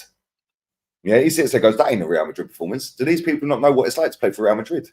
Yeah, he goes, you can't have a performance like that and just walk out there like it's nothing. Yeah, but that's because he's keeping the standards up, bro. Whereas the ex-pros here, they're on the payroll of the club and they're just chatting shit. Do you know what I mean? Because they want to make sure they get invited back. You know what I mean? Steve McManaman's another one. Steve McManaman, mate, every time he does Champions League commentary of Real Madrid, he absolutely crucifies them. Yeah, he's a legend in Madrid. They love him, bro, yeah? But again, he keeps the standards high. That's what it's meant to be, bro. Do you know what I mean? Like, when I'm seeing stuff here, like Wayne Rooney saying here that Garnacho has been our best player this season, I'm like, bro, this is why you got sacked as a manager. Do you know what I'm saying? It's like, what the fuck have you been watching? You know what I mean? Like, this is why you're out of a job, bro. Like, I'll be real. This is exactly why you're out of a job, bro. Because if that's been our best player this season, bro, what the fuck have you been doing? He's been sacked how many times? 3 times? Bro, but you know what it is, yeah? You know what these guys do, yeah? These men only watch Man United when they're being paid to watch Man United. Yeah, so they ain't sitting there watching every game. They don't watch every game like us. These men only watch games when they're in the studio. And then maybe the 1 or 2 games that you was in the studio, you saw a player put in a performance, and now you've equated that to the whole season. You know what I mean? And that's what you do. And these men show their asses. These men show, because as much as these men like to pretend that they're fans like us, they're not fans like us, because when they're not being paid to watch the club, they're not there. They're not there. Because if I was a Man United player, yeah, and I was a real Man United fan, yeah, and I lived in the proximity of the stadium, which these men do, why are you not at every game in the crowd with everyone else, or in the box at least? Be at every game. Yeah. Be at every game. You're not in there. You're not at every game. You're not at every game. And this is what it is. So there's no excuse. If you're a fan, yeah, you don't stop being a fan with age. You don't stop being a fan with retirement. Do you know what I'm saying? Like, in 20 years' time, we'll both still be watching every game. Facts. Do you know what I'm saying? We'll still be watching every game, whether it's on camera or not. We'll still be watching every game, bro. The same way I watched every game from when I was 4 years old up until now, bruv. Do you know what I mean? And when I missed a game, yeah, I wasn't even comfortable missing games. I'm there on my phone, wherever I was. I'll be at a funeral, blood, and I'll be on my phone, blood. Wait, do you remember you'd be walking around the shopping centre because your parents had dragged you around the shopping centre and you go past Curry's. Yeah, and you're watching on the TV, looking for the teletext. Yeah, bro. Or Dixon's or whatever it was called back then. You know what I mean? Yeah, when they used to have the TVs on in the windows, a man's looking at, bro, in the window. I'll be like, Mum, just leave me here. I'm just going to watch the rest of this. Yeah, I'll be still here. It's half time. I'll go do your shopping. But this is what we got to do. This is what we have to do. This is what we've always done. We don't know no way. And when football never used to be on TV, bro, man was checking the teletext, bro, the 3 o'clock games. That's what we was doing. I'd be out on a Saturday playing football outside my house, and I'll be running inside every 15 minutes to check the score. That was before man had phones with Wi-Fi and all them things there, bro. So we've always been doing this. When you're a fan of a team, you don't stop doing that, bro. You don't stop doing that. That's why when these men are talking about these games, bro, they're not watching these games, I promise you. And the thing is, if you've played for the club, then you're invited to the club. Yeah, you can get an invite to the club. You can invite yourself. I've played, especially him. Yeah, he's one of the best players you've ever had. Yeah, like he's won everything. Yeah, and like let's just be real with it. He should be there every weekend at a home game. Yeah, I'm sure he's probably got a box there. And if he ain't, his son plays for the team. Of course he does. There you go then. No, why are you there every week? Yeah, people go, oh, but he's managing this and he's doing that. Yeah, cool. If you're managing a team, I understand it. Yeah, but he ain't doing that now, is he? Yeah. Because he's been potted again. 100%. So when man starts saying these nonsensical things, you know that these men are not watching the games every week like us, bro. And this is why, forget disrespecting man, just because they used to play for the club, bro. You take everything these men say with a pinch of salt, because one, they don't watch as much football as you guys, and two, their integrity is compromised anyway, because they don't want to upset the wrong people, because they don't want to get uninvited. Do you know what I'm saying? Because you can't possibly be like have integrity as like a fan channel or a YouTube channel or whatever like that if you work for the club. You can't possibly. Like, man, you can't have a YouTube channel and then be working for fucking Sky or for BT or whoever, and then also be in with the club as well, and then expect me to believe you're going to tell the truth. Facts. Do you know what I'm saying? Like, bruv, you're not going to tell the truth, bro. Like, of course you're not, because why are you going to speak up against, the hand that's feeding you, bro? Like, even if it means that the club's not paying you directly, they're just using you as an ambassador, or they're just allowing you to have access, bro.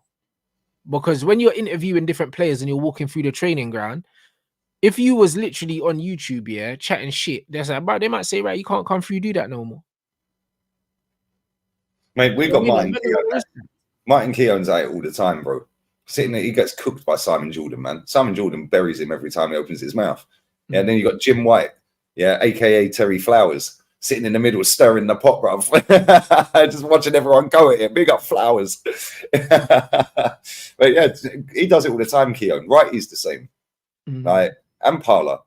Yeah, like when you actually look at some of these players, man, you're just like, bro, I see through it, but most people don't, innit? Like, the only ones who really say what they think about the club are the ones that don't need the money or the adulation from the fans, because they've already earned the adulation. That's what I mean. Dennis Bergkamp. You don't hear Bergkamp talking. Oh, when it's the foreign ex-players that talk the real shit. Manu Petit cusses this club. Yeah, bro, it's the foreign ex-players, bro. When I hear them man talk, I'm like, all right, cool. Because also the standards are different. They don't really care about this tribal passion shit. They just see the football club as what they should see it as a football club. It's not a religion to them. So these man will just keep it 100, innit?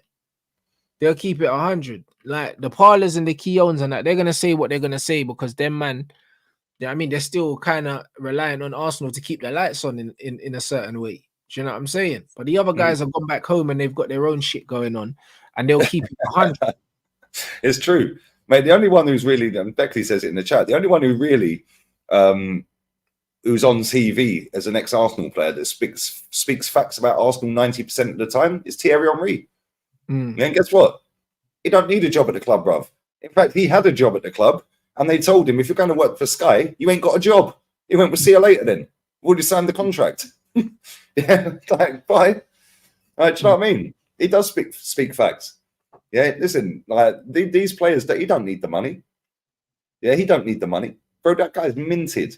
Yeah, he played in the era where money was going up and up and up. It's not like he's played in the era before that. Yeah, where like they were getting like 2.5, 3, 4, 5 grand a week. He was getting paid dough at Arsenal. Yeah, yeah, same as Roy Keane. Roy Keane don't need the money, bro. Yeah, but if Sky come calling, yeah, it's a way of getting yourself out there to maybe get a coaching job somewhere. Yeah, so and Roy Keane's always said that he wouldn't mind going back into coaching. Yeah, he needs to allow it. He's not good. You know, no, he's not. His analysis is poor, yeah, but he's good banter. Do you know what I'm saying? He's not a good manager. He wouldn't be able, don't care. He just says what he thinks. He wouldn't be able to manage these modern players. He wouldn't be able to manage them at all, bruv. Do you know what I'm saying? Like, these guys are good pundits, yeah, and they were great players as well. But again, these guys are two very technical footballers And guys that two of the best England's ever seen, by the way. exactly, and look at the way that they see the game. And if you look at their personalities and the way they see the game, they understand the game from a technical standpoint. So because of that, they're good at judging certain things because of how they see the game, bro. They're not passion merchants, bro. They were the exact opposite, bro. These were pure footballers. They were the little sparkle, man. Yeah, pure footballers. Single-handedly kept Southampton in the league every year. Like, literally. Bro. Crazy how he never played for England that much. Like, he was a bad boy footballer. Yeah, but that's because he was the system, bro, at Southampton. That's what it is. So them guys actually talk about football, whereas most of these other guys don't talk about football, man. They just talk about the players because they might have some inside information, or they just absolutely just run propaganda, bro. That's what they do, man. They're awful. Like I say to you guys, yeah, most of the guys that you see on these things, they're selling you something, bro. Do you know what I mean? They're there working for someone else. When they're on BT, they're really working for the club. Or when they're on Sky, they're really working for the club. They're not saying what they need to say, bro. And if you notice as well, it's the same with Gary Neville. He never really calls out the club. He always does the cop-out thing and says, the owners. That's what he says. It's fashionable. Then he'll start calling it. That's it. But he won't. He'll call out the owners, but he won't call out the football club, like the players and everything else. He's smart, bro. He always finds a way to direct it to the owners, bruv, and do the narrative owners thing because he knows that goes down with the top reds. But, bro, start holding players accountable. Do you know what I mean? They don't do that. And this is the thing. When it was certain players, they couldn't wait to talk about their attitude and lay into them. Do you know what I'm saying? Like, you got Jamie Carragher out here, like, talking about Martial like every second he can, yeah, bruv, when the Brer's not even playing. Do you know what I'm saying? And this is what these guys do, bro. Them man are just on there to run agendas, bro. They're no different to a lot of the man that are on YouTube, but they try and make it out that their opinions are any better. They're no better. It's true. And you know Gary Neville's all over social media. All over it, bro. The same guy that was way too much about what's being said on social media. This brother, yeah. Remember when he sat down with AFTV? Remember, Gary Neville's the same guy that sat down with AFTV. Yeah, with Mo and Claude and that, yeah. Yeah, he sat down with them talking all this shit, and now this guy has got his own YouTube channel. And this is why I say, bro, that ain't no different to all the Jordan Henderson, yeah, with the rainbow shit and then going to play in Saudi. It's no different. You got to watch all these men, bro. Like, all these men are fraudulent, bro. They're always pushing agendas. I told you, it's so frequent that you see fake people running around that when you see real people, yeah, you don't know what it looks like, bro. You start to question the real people, bro. You know what I'm saying? And that's why people always got chat for us, bro. But listen, we've never not showed people who we are, bro. There's no game here, bro. We turn up every day. We're happy when our club win and do what's required. Yeah, but we're also going to call our club out if they win and it's a stinky win. Yeah, Matt, look how many times you go viral or I go viral for not celebrating the celebration, please. Yeah, didn't celebrate a winning goal. Yeah, but you won the game. Just be happy. No, you can win a game and criticize your football club. Yeah, that's how you get better. Yeah, and it's always the players that are fan favourites that are normally the better players. To be well, in Arsenal's case, it is. In your case, it ain't. All your dead players are the fan favourites. Yeah, but normally the better players are the ones that are the fan favourites. They always get a free pass just because we won. Yeah, Bukayo Saka was disgusting on Tuesday. Yeah, he dropped literally a 0 out of 10. Yeah, got pocketed by a geezer called Wendell. Like, what? Like, Wendell? Is this something from like Alice in Wonderland or something? No, but you know the mad thing is, Lee, yeah? Have you noticed, yeah, in the Man United fan base, it's fashionable, yeah, to call out Rashford now. Yeah, you started that trend about 3 years ago, mate. Bro, more than that, bro. 4 or 5. You know, like that. When I was calling out Rashford, yeah, man was saying, oh, Rants, this, that, and the other agendas. You can't do this. You can't do that. Then they tried to say it was because I was a Martial fan. That's why I didn't like Rashford and all this. And now, man are posting Rashford comps, yeah, from the Europa League final that we lost, bro. Now, man are going back in the archives. They can't say that you're racist on that one, though, can they? Yeah, but this is the problem, Lee. This is the problem, Lee, yeah? When he plays rubbish, yeah, even if he scores, I call him out. And now, yeah, because if you can score and you can still be crap. But this is the thing. But now, all of a sudden, because it's fashionable, now people are going back in hindsight, yeah, and saying, oh, right, Rashford's been shit for ages. Let's look at his performance in the Europa League final that we lost. Everyone's talking about De Gea's penalty, but bro, Rashford was awful that game, bro. You can go back 5, 6, 7 years and do that for Rashford's whole career easily. Somebody said there's a 30-minute Rashford foul. There is a 30-minute foul, bro. No way. You need to react to that. No, but bro, I'll be honest, yeah. Like, listen, 30 minutes. 2 things can be possible, yeah. I'm impressed, yeah. I'm impressed that you can get a 30-minute comp of a player, but also I'm impressed, yeah, that someone had the patience to actually make one, bro. Because that's some real hate, you know. When you're going out of your way to make someone look so bad for 30 minutes, you know, like that. Like, man said, bruv, I was calling out Rashford in 2017, and now man are digging up old footage to show people how bad he's been this whole time, bro. But I'm not going to get my apologies. No, you won't. I mean? And now you're calling out Garnacho. You've been calling out Garnacho. Yeah. Guess what? When he finally leaves the football club in a couple of years or a year, you ain't getting your flowers then either. Yeah. Yeah, do you know what I'm saying? But this is the thing. People say to me, why have you got an Odegaard agenda? I have not got an agenda. I just don't rate him, mate. Yeah. And I don't rate him based off of the number 10 that's on this board behind me, mate. On this green screen. I've seen the best. I've seen it's because your standards are different, bro. And if he gets me over the line, I'm not saying he's a bad footballer. Yeah, because he's not a bad footballer. I ain't that stupid. Do you know what I'm saying? He's a very mate, that little bit of skill he did for the Trossard goal the other day, mad. Yeah, weight of pass as well. He was getting fouled. Yeah, unbelievable. Yeah, but when the chips are down, this guy fucks off, bro. He disappears. Right? When it really, really matters, he disappears. Yeah, and a big game doesn't just have to be a big game as in names of the teams. It could be a Fulham away. Yeah, because that's a big game. Yeah, because we have to win to keep up with Man City and Liverpool. Yeah, it's all about performing when it matters. Yeah, and he don't all about performing when it matters. Yeah, 100%, bro. But this is the thing, like people always say to me as well, like, you know, why do you always pick on him? Well, hold on a minute, he's our captain, mate.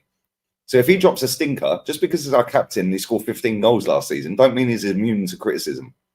Yeah. Furthermore, he's not sitting on the internet watching it. Yeah, but I'd tell him to his face exactly what I'm saying online. I did it with Wenger. Why wouldn't I do it with him? No, facts. You know what it is, yeah? Like I always say to people, yeah, you are, yeah, like what you do 80% of the time. So if 80% of the time in big games you don't turn up, then you're a bottle job. Do you know what I mean?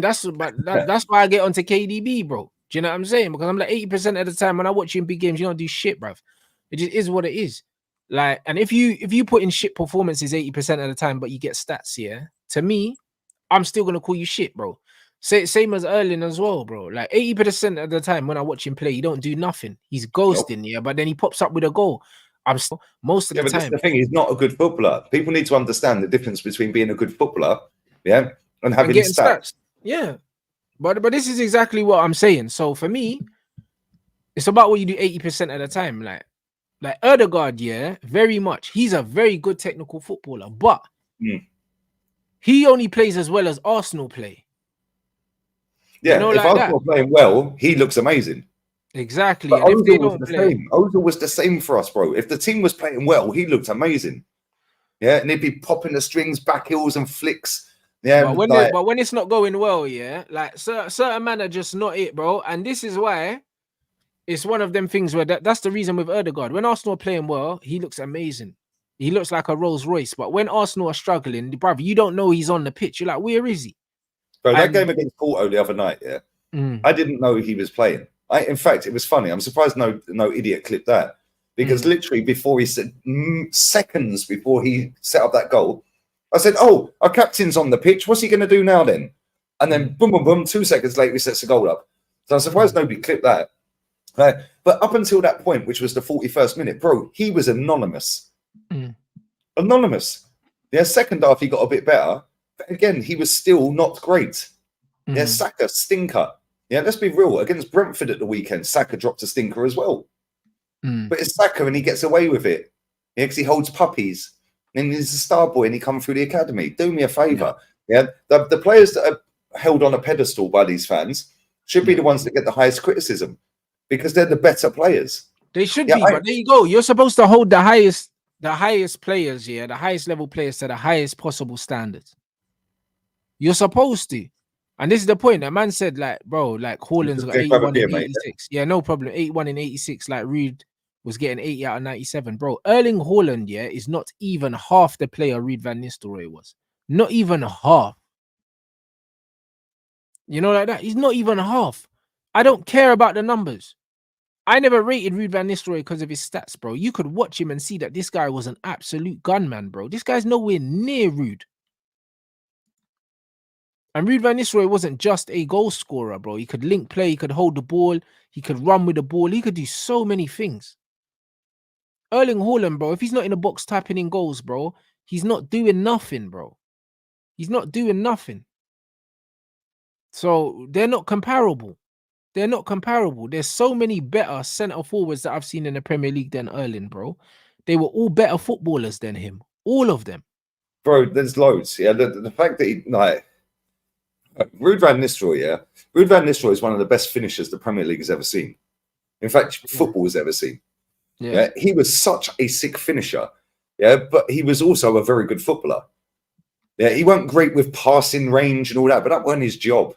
Yeah, he knew how to back into a player. He knew how to peel off a player. He knew how to drop a shoulder and run that way and send the defender that way.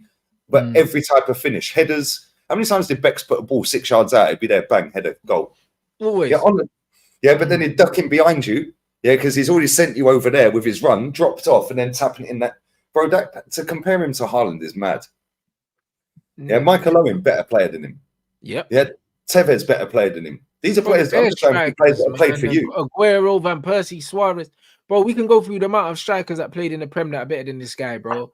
Like, he'll obviously, people are going to put him in the conversation. Let's just be real with it. Ronaldo's better. People are going to put him in the conversation because of the numbers, but there's so many players that are better than him, bro. Robbie Fowler, there's another one. Yeah, Robbie Fowler's another. Bro, we could list loads. Yeah, that have had great numbers. Yeah, not that level of number. Yeah, but great numbers, but are better footballers by a country mile.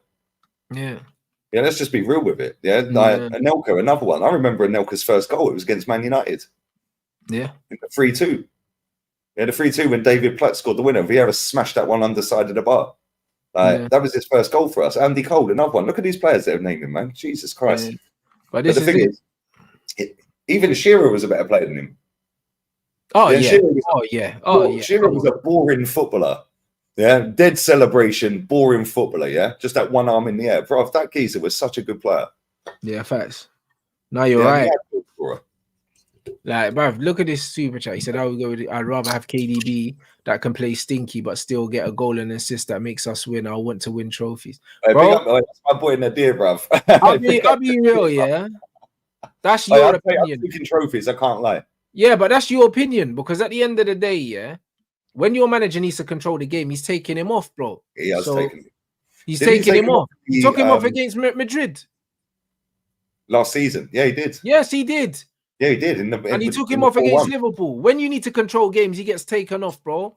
So you can have players like that. He's a luxury player. You can afford to have him and Haaland and carry both of them, yeah, because your squad, yeah, is better man for man than everyone else's. That's why. But Klopp pulled his pants down the other day. So that's all it is. It was funny seeing him arguing. Champions League final against Chelsea got taken off as well, bro. Because when you're trying to control games, you can't have both of them. You can only pick one player to carry. You can't carry two players in a football match. Not in a game of that magnitude. No, you can't. The thing is, you can maybe do it for, and I see why Pep does do it. Yeah, because listen, at the end of the day, one pass from De Bruyne and Haaland's clean through. Yeah, and then he's scoring. Let's just be real. If he's one-on-one with a keeper, it's in the back of the net.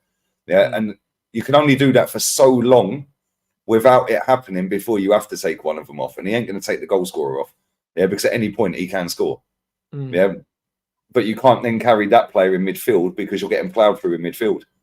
Yeah, he can be all right up front, just goal hanging. Yeah, that's fine because he ain't affecting the game anyway. Yeah, with or without. Oh, but that's what I mean. It's facts, though. It's better to carry a Erling Haaland, bro, because he's a goal scorer. But when you have to carry a midfielder, bro, in a massive game, Champions League midfield is the engine room, bro. Like, you can't afford to give up your midfield, yeah, in a big game, bro. Because if you lose the midfield, you lose the game. And it's hard to get it back as well. 100%, bro. And that's why, bro, even when we played them, we just stuck Fred on him, bro. And Fred marked him out the game, bro. Like, he has a field day against us. Every time he plays us, he flipping scores and gets man of the match. Because he gets space, bro. That's what I'm trying to say. It's true. We Because passed him a goal last season. You don't pressure him, bro. Like what Liverpool done to man was embarrassing, bro. Mate, to be fair, yeah, he is dusted. This season's his last season. I've been saying this since the start of the season. I think he's got another season in him, bro. In this Pep system, bro, he's got another season in him. What they should do is put Grealish in midfield. Just put Grealish in there. They should, but they won't do it, bro. He's got legs to get up and down. He can pass. He can drive. But Foden presses better than Jack, bro. He won't give Jack the freedom in the middle, bro. He likes Foden. And Grealish goes backwards as well, yeah, because he's played him left back, bro. Like, do you know what I'm saying? Yeah, he will do a job going backwards. So you could play Rodri, yeah, here Grealish and Foden, or you could play Rodri, Kovacic, and one of Foden or Grealish, and then you can bring De Bruyne on as an impact player. Yeah, if the game's opening up, then you bring him on with 20 minutes to go. Yeah, but not only does it open up, yeah, when the game slows down. Do you know what I'm saying? So it's just one of them ones where I'll be real, like City aren't good enough at the moment, yeah, to make up for what Haaland doesn't do and what De Bruyne doesn't do both at the same time against the top teams. They can't. It's almost like they need to choose between one or the other in the top games. I think they've only won one out of the games against top six this season, and that was against you. Yeah, well, there you go. But people will say that I'm chatting shit. So why are they struggling? They drew twice to Chelsea. They've drawn with Tottenham. We beat them. Liverpool, they drew. Yeah, the only team they've beaten in the top six is you. Well, there you go. So there's some merit to what I'm saying, and I didn't even know that. Both the games they beat are Man United. And Man United are shit. Those are the only games they've won. Yeah, the only games they've won against top six is you. Wow, mate, they struggled. They struggled against Sheffield United at Sheffield United. They equalised and showed. Bro, they didn't beat Villa either. Wow. But bro, that's what I'm saying, bro. Like, my man gonna talk like I'm chatting shit. Villa played them off the park. I remember that. Yeah, they did. Play them off the park at Villa Park. Oh, slapped them up. Yeah, they've not been good in the bigger games this season. They've not been good at all, if we're being honest. Man ain't it, bro. Like, I'll be real. Like, they can't carry them both. They can't carry them both. It's one or the other in the big games, bro. The midfield has always been where games are won and lost. Yeah, I'll tell you what. Yeah, you see with this dead food Doku, yeah, with Doku, yeah, Haaland and the boy, bro. I'll be very surprised if them three men start both legs against Madrid and they win. Not all three of them are starting. He won't start Doku against Madrid. Oh, I'll be very surprised, bro. Harvey will pocket him. He ain't starting him against Madrid. Yeah, he'll go with Grealish if he's back, which I think he will be. Man, saying they've been off it this season, bro. It's not that they've been off it, bro. The overall quality of the side is not what it was, bro. Like, people just need to understand that they're not as good as they was. They signed poorly and they sold poorly. Them man lost Cole Palmer, yeah, Gundogan and flipping Mahrez, bro, and they replaced them with absolute nothing. There's not a single player that's as well. 5. Cancelo and Laporte as well. Kovacic, Doku, Nunes. Who else? Kovacic, Doku, Nunes. Who else did they sign? Matter. And that Vardial, he's been shit as well. So they got rid of 5, brought in 4. Yeah. And let's be real, the 2 that they got rid of, Cancelo and Laporte, I don't think really are a big miss, if I'm honest. Yeah, but it's the other 3, Mahrez is a big miss. That's 15 goals the season. It's still depth, though. Do you know what I'm saying? And that's the point. They've lost depth. They've lost quality. This is just what it is, bro. Like, they're not as good as they were, bro. It doesn't matter how much you try and dress it up. Before, when they were taking off De Bruyne, they were bringing on Gundogan, and now they're bringing on Kovacic. It's not the same. Bro, they've got rid of Mahrez and they're bringing Oscar Bob on. And as good as he is, he ain't that level, bro. Yeah, but that's the thing. But this is exactly what I'm saying, bro. So, like, the game is the game, innit? The game is the absolute game. Oscar Bob is a good player. Do you know what I mean? But I'm looking at Cole Palmer and I'm saying, bro, this guy plays in this Man City team the way they're playing right now. He plays in this team ahead of Doku for damn sure, especially now Grealish is injured. Cole Palmer would have been getting a good run of games. Good run. 100%. Oh, bro, he'd be starting most weeks. I rate the fact he left, though. Yeah, because he didn't want to be a bench player. Yeah, he's won a treble, bro. He's gone, yeah, see you later. I've won a treble. Bye. Yeah, and he's played in all of them competitions. It's not like he was just on the bench and he didn't get an appearance in that. He actually contributed in all them games. All them tournaments, sorry. Yeah, so he's gone to Chelsea as a treble winner. Yeah, now he's playing every week and he's smashing it. Yeah, whereas Pep's going, now you're a bench player, which is cool. Yeah, Mara's accepted being a bench player. Yeah, he ain't. I rate that. Yeah, because there could be a way where he ends up back at Man City in 3 years. Yeah, because he could get that good that Man City go, we cocked up here, we'll go and buy him back. Yeah. Yeah, do you know what I mean? Like, because let's be real, you can't replace Mahrez in terms of ability because he's unreal.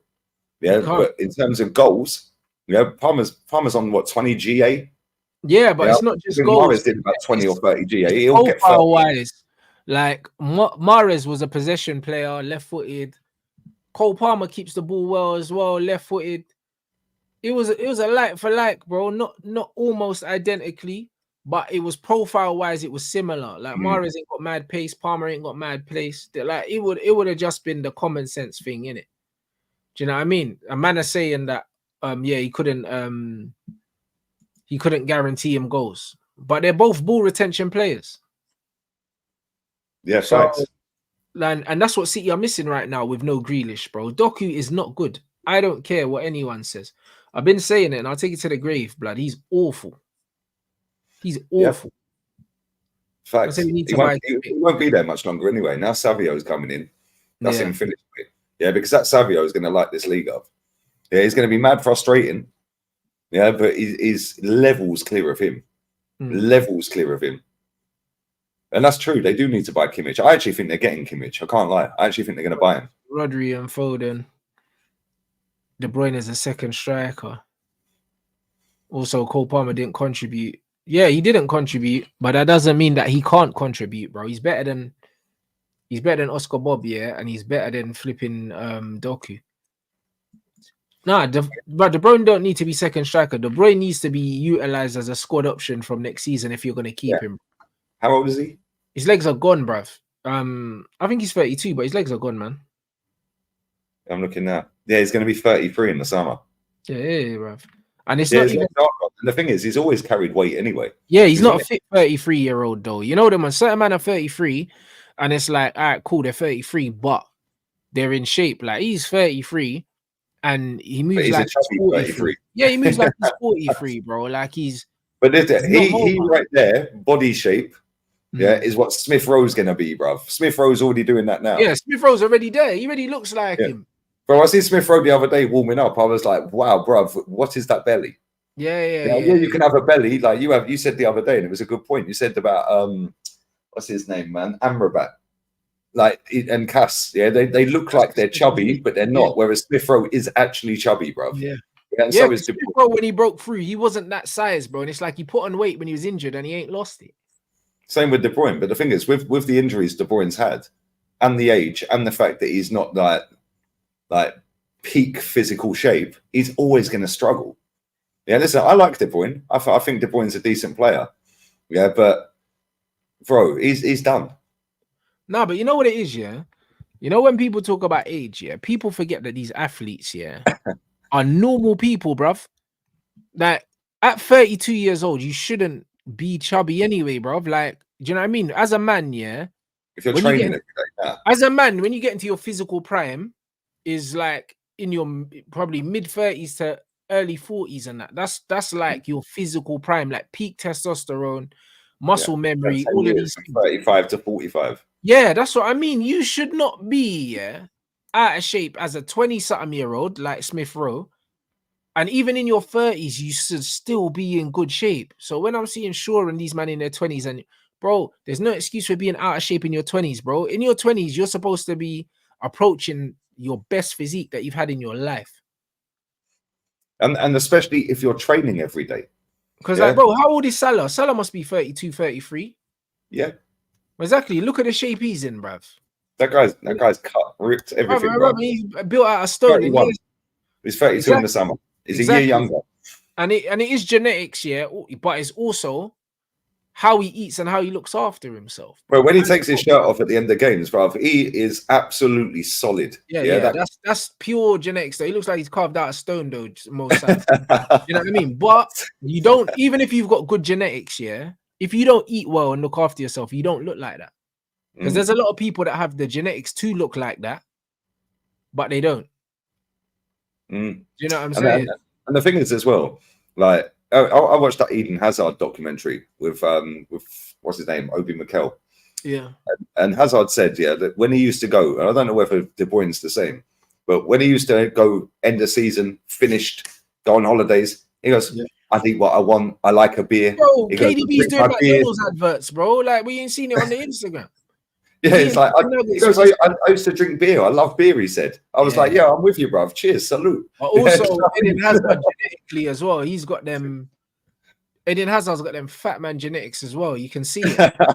You know he's going to look like Wayne Rooney when about 3 or 4 years. When now he's retired. Yeah, you know, in 3 years from now, he is going to balloon, bruv.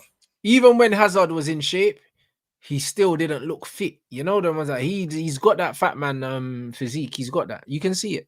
It's one of them that he can fluctuate real quick in weight. He can lose a lot of weight quick, but he's still not going to lose enough weight. Yeah, but if he don't train, he's ballooning. Yeah, 100%. You can see it. Do you know what I mean? And that just means, yeah, all that means is you need to be even more disciplined than the average player, bro. You have to be, bro, because everyone's got different struggles, bro. Do you know what I mean? And I was telling these guys, when I was speaking to these guys about genetics, like the importance of genetics. Like your tolerance for certain foods, yeah, is 100% genetic. There's nothing you can do about it. Do you know what I mean? There's nothing you can do about it. Like Pepe's 41. Pepe's 41. He's in better shape than Kevin De Bruyne, blood. And barring one cock up at the week, in the week, yeah, his team would have been in the quarters, bro. Yeah, if he hadn't played Trossard on side, yeah, bro, he is crazy. 41, bro. He's the same age as me. Yeah, and he's putting in shifts like that. It's wild. Yeah, and the thing is, that doesn't get R9 ain't got no fat man genetics, bro. R9, bad lifestyle. It's got nothing to do with bad, bro. Bro, did you see young R9 was ripped, bro. When you looked at his quads, yeah, you could see every muscle, bro. He had no fat on him, yeah. Yeah, you know that guy just loves dining out, eating trash food. That guy drinks alcohol and eats shit food. That's a lifestyle fatness. That's not a genetic fatness, bro. Same with Neymar, when Neymar ballooned up and all that, bro. That's not genes. That's poor lifestyle choices, bro. That's what that is. But maybe they can teach me what they're eating, bro, because I can never put weight on. But the thing is, that's because it's genetic, bro. Do you know what I mean? I've been the same weight, yeah. I've been 70 kilos, between 68 and 71 kilos since I was about 20. Yeah. Yeah, and I'm 41. I'm 42 in the summer, and I'm still, I guarantee if I go and weigh myself now, I'm between that same weight. Yeah. Yeah, like, and it doesn't matter. Because genetics, bro. And that's why, like, genetically, yeah, most healthy people, yeah, and when I say healthy, within the body fat that you're supposed to be in, adults, your weight doesn't really fluctuate within about 5 kilos, like for most of your life. It doesn't really. If you're a healthy adult male, yeah, and you get to about 18 years old, by the time you're 18 years old and 48 years old, your weight shouldn't really fluctuate within 5 kilos, bro, because you've got a genetic point where you're just, this is your weight. That's why everyone has their comfortable weight, because you just have a weight that you're comfortable at. Your face don't look fat, all these other things. Everyone's got a comfortable weight, and it's always within about 4 or 5 kilos, bro, because it's pre-programmed. You can have a shit life. I've been like that for 20 years. Man in the chat said, yo, eat barbecue, drink beer, and quit smoking. Do you know what? If I quit smoking, right? If I quit smoking, I would put weight on, but it wouldn't be that much weight. No, but also the weight wouldn't be healthy. Do you know what I'm saying? It wouldn't be healthy weight, because the thing is, yeah, you're slim, yeah, but you don't look ill. There's certain people that are so slim. It's true. It's true. Their cheeks are all gaunt and all that. Your face looks healthy.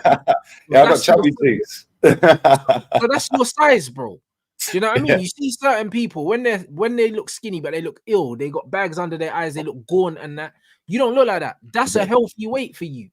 Mm. You know what I mean? And that's the thing. You can see, you know, when they see people, they say, oh, they look ill. Because you can see they look underweight, bro. Like you can see the bones hanging from their body and that, bro. That's how you can tell when a man looks sick.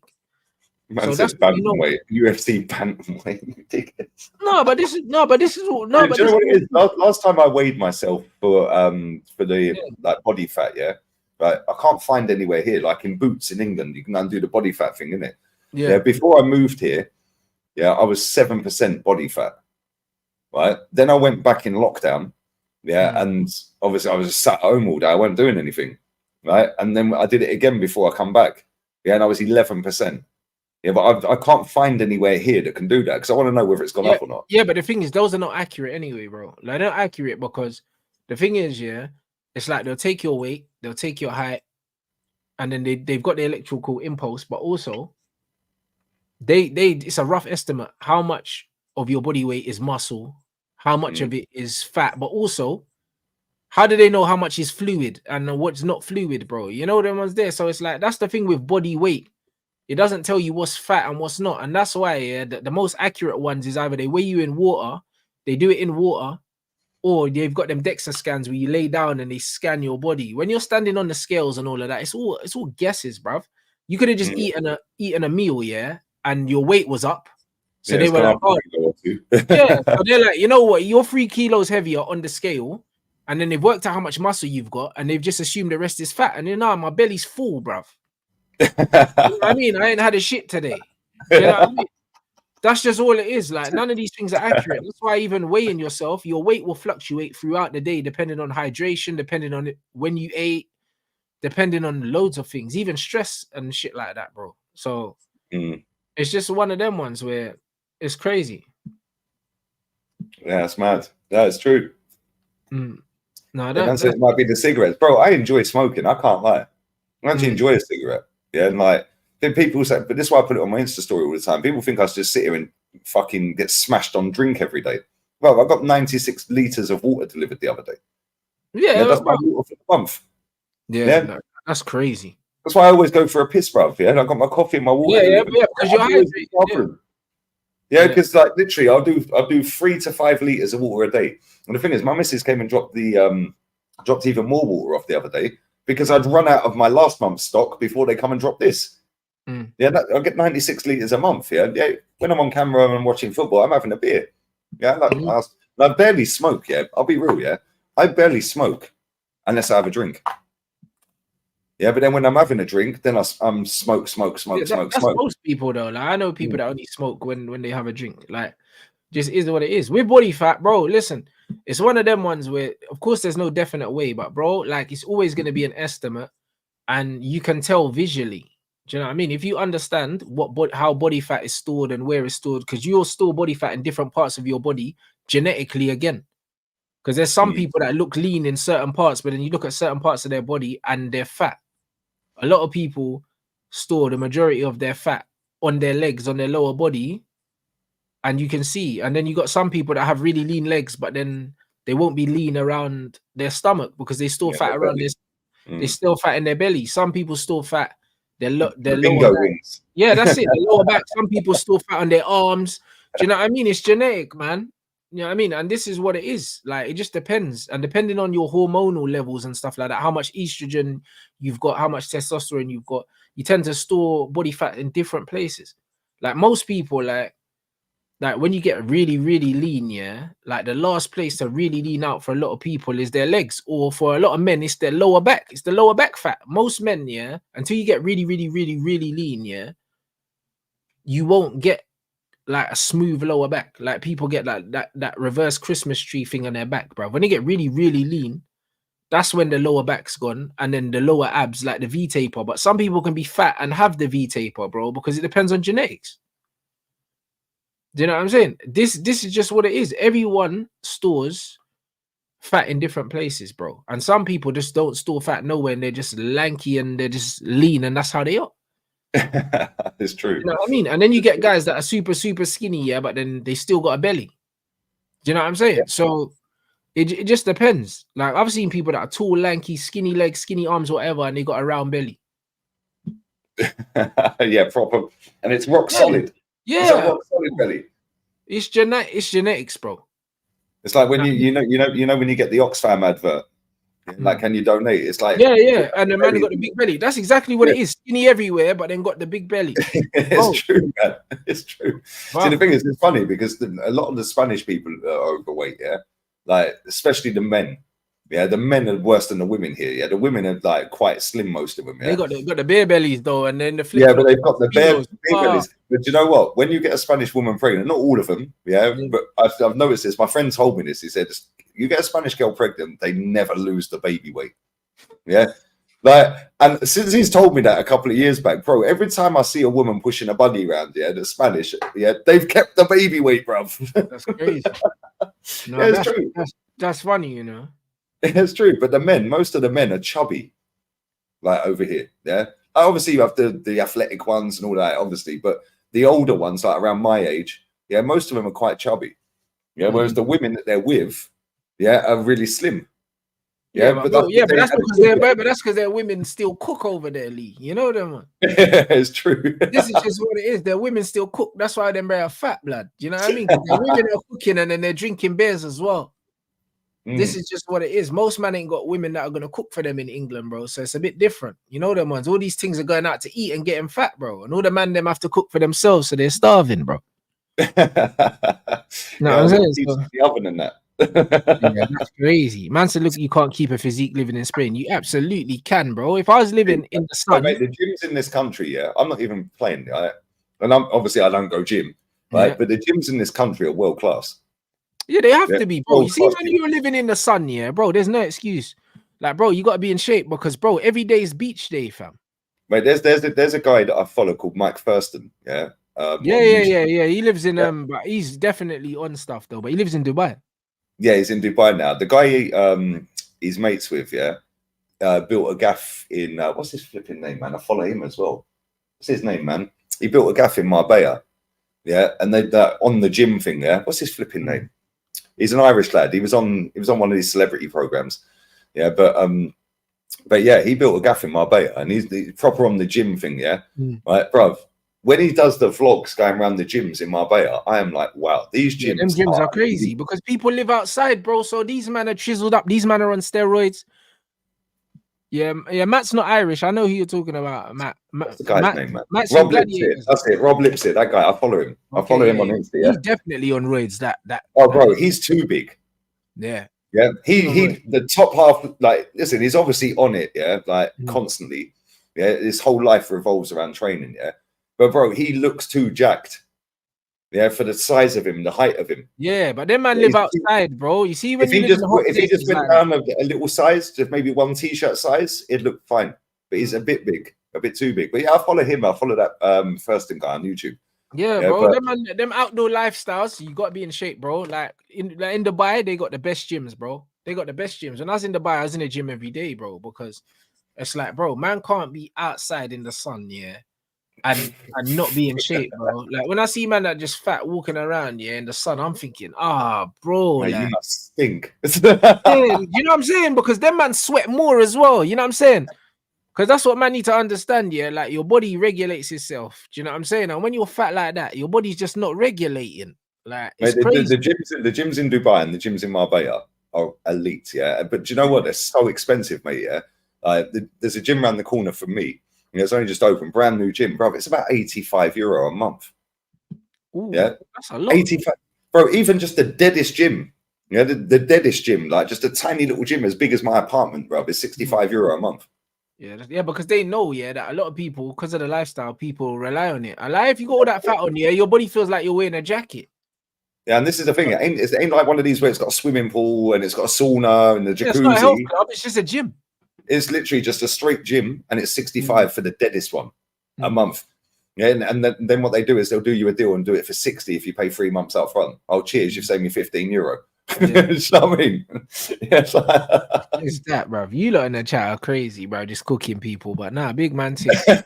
One of them ones, bro. Listen, the health is important. You know what I'm saying? Man, the thing is, I eat healthy, but people like I drink quite a lot of beer, obviously, yeah, and I smoke. But food-wise, I always eat healthy. I don't eat shit food. Yeah. Which is probably why I ain't put weight on, bro. Because if I was smoking, drinking, and eating shit food, I'd be a balloon. McDonald's every day, yeah, bro. Trust me, you see. I know McDonald's for years. That stuff's disgusting, mate. Yeah, but that's what I'm saying. But a gut would disappear, bro. This is just what happens, bro. Because people seem to think, yeah, that they can outrun genetics, yeah, and they just eat, drink, do whatever, and then they still stay skinny, and then all of a sudden the belly just appears, bro. This is what happens. Yeah, man. This is what happens. Yeah, then it's all too late, brother. And then they're just demotivated. Yeah, and then they just get bigger and bigger.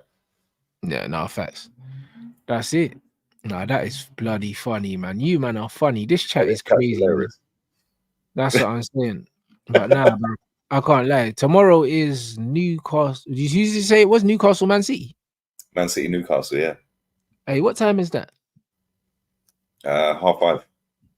Yeah, man's there, bro. Man's there. No, I mean Jason Wilcox. Yeah, run the Wilcox thing, bro. Get Wilcox in.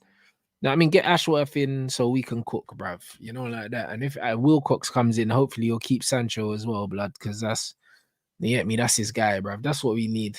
I mean, that's the only thing I'm looking forward to now is just seeing what Man United do off the pitch, because on the pitch we're done out here. Yeah, but the thing is, you're doing what you should be doing now. Yeah, and all of the signs are pointing in the right direction. Yeah. Yeah, so it's like you know he's gone at the end of the season. I don't care what anyone says. He knows. Yeah, he might even be gone before the end of the season, bro. Because if you take a pounding this weekend, oh my! If we lose to Liverpool, and then it's clear that we're not getting top 5. Yeah, I think he might not survive. Yeah, they might just say, yeah, cool. Just give it to Steve, the Wally with the brolly, bruv. Just give it Steve McLaren till the end of the season. Yeah.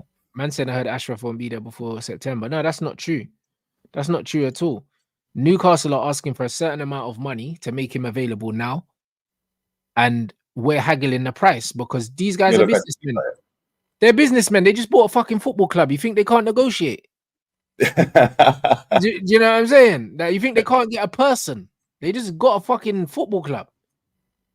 Do you know what I'm saying? So don't worry. They'll get Ashworth. But they're just trying to haggle the price. That's all it is. They're trying to haggle the price because even in the interview with Jim, when they asked how much for him and they said 20 million, he laughed. He was like, huh. He's like, them man ain't getting that. You know? So it's one of them ones where man laughed, you know. He laughed. So he's trying to think of a way to pattern it so everyone's happy. So we'll get him. We'll get him by the end of the season. And that's what it is. And they want Ashworth out because they want to replace him because while he's on gardening leave, he can't work for them either. Yeah, it's true. Yeah, they're in the market. They're in the market. So he's no good to anyone because now he's not working. And they're paying him. That's it. So it's a joke thing. They want this resolved as soon as possible. So you'll get him. Yeah, that'll be done. Yeah, that's it. So now he'll play. Ashworth will already be doing what he's doing. He'll already be involved. He'll already be making decisions. Wilcox is obviously Barada's guy from Man City. And it will be decent. And they're not going to release him because it's pride, bro. You got to understand. They've taken him from Brighton and we've just gone and taken him. We've just treated Newcastle like nothing, like they treated Brighton. And they're thinking, hold on, we're Newcastle. Remember, they got some of the richest owners in the league. So it's just a pride thing. That's all it is. It's like, right, you're just treating us like that. Yeah, just trying to save face. That's all it is. But that's it. Because what they would have done was they would have sold Ashworth the dream saying we're going to do this massive thing. Remember, they were the first team to make the women's team full-time. And that was Ashworth. So they done all of these things, yeah. They sold him this dream of this future. And then Man United came in and he said, oh, fuck you lot. Do you know what I mean? So now they're upset. They're salty. That's all it is. Like, I get it. Like, I get it. They thought, yeah, we got him. And he's going to be here for the project. And we said, nah, slow, done. Yeah. And it's not even been a full season, I swear. He dipped. Like, what? No, he's been there a year, actually. No, he's been there 18 months or something. 18 months, yeah. Well, just over 18 months. Yeah, like, bro, he's not even been there for 2 seasons. Do you know what I'm saying? So we just took the piss, basically. That's what we done. So they're upset. He just got his bank balance up and bounce. That's it. Bro. And you know we're paying him the big bag because I saw that Richard Arnold got paid 5 million severance pay. when we got rid of him. Oof. Yeah, So, he's on top though. So if Arnold was on big dough, yeah, you can only imagine what Ashworth's gonna be on when he comes true. Do you know what I mean? So I don't know, bro. I don't know. It's gonna be decent, but yeah, we're there, man. We're there tomorrow for Newcastle City for sure. What you got going on this evening? Is there any football on or? I'm fuming, bro. This dickhead manager at Real Sociedad needs to sack. What's he done? I'm doing Real Sociedad versus Cadiz. It kicks off in 55 minutes. Right, yeah, cool. and I'm thinking, that. Nah, I love, bro. I'm thinking, yo, my baller got man of the match in the last game. Yeah, well, he's not playing. He's on the bench for this dickhead Galan at left back who was at fault for the goals the other day. Yeah, they bring Tierney on in the 46th minute. Man puts a bad boy cross in 2-2, and they win the game 3-2. Benched. Yeah, that's annoying. What are you benching my baller for? How can you get man of the match and then put him on the bench, bro? This idiot needs to sack. Yeah, this left back they play, yeah, it's called Galan. Yeah, bro, this guy is at fault for most of their goals every week. Javi Galan. Every single week is at fault for the goals. Yeah, and then they sub him off, bring Tierney on, and he puts in a masterclass bench. Yeah, that's crazy. Hopefully he gets injured. Hopefully he does a little 2 to 4 weeker and he won't see my baller. But yeah, I'll be doing that. I'll be doing that in 55 minutes. I dropped a video earlier, well, live, with the Champions League draw. I've rattled everyone. Yeah, because, why don't you just be happy? Just believe. Just believe. No, I live in reality, mate, not Disney. No, that's it, bro. Listen, if you beat them, then you guys have the right to celebrate and talk shit. But, bro, wait till you win first. Do you know what I mean? Oh, if we beat Bayern Munich, I'll be over the moon. Yeah, we've been panned 5-1 3 times on the spin, bro. Literally 15-3 on aggregate over 3 games against them. Nah. But yeah, if we beat them, cool. And that'll give the squad a boost as well. Because it'll be like, yo, we've beaten Bayern Munich. Yeah. But then what'll happen is loads of people will be saying, oh, but it's a dead Bayern Munich. You still got to beat Bayern Munich. You still have to beat them. Do you know what I mean? Even though they're not having a great season, yeah, you still need to beat them. It doesn't become any less impressive, yeah, if you beat Bayern Munich, bro.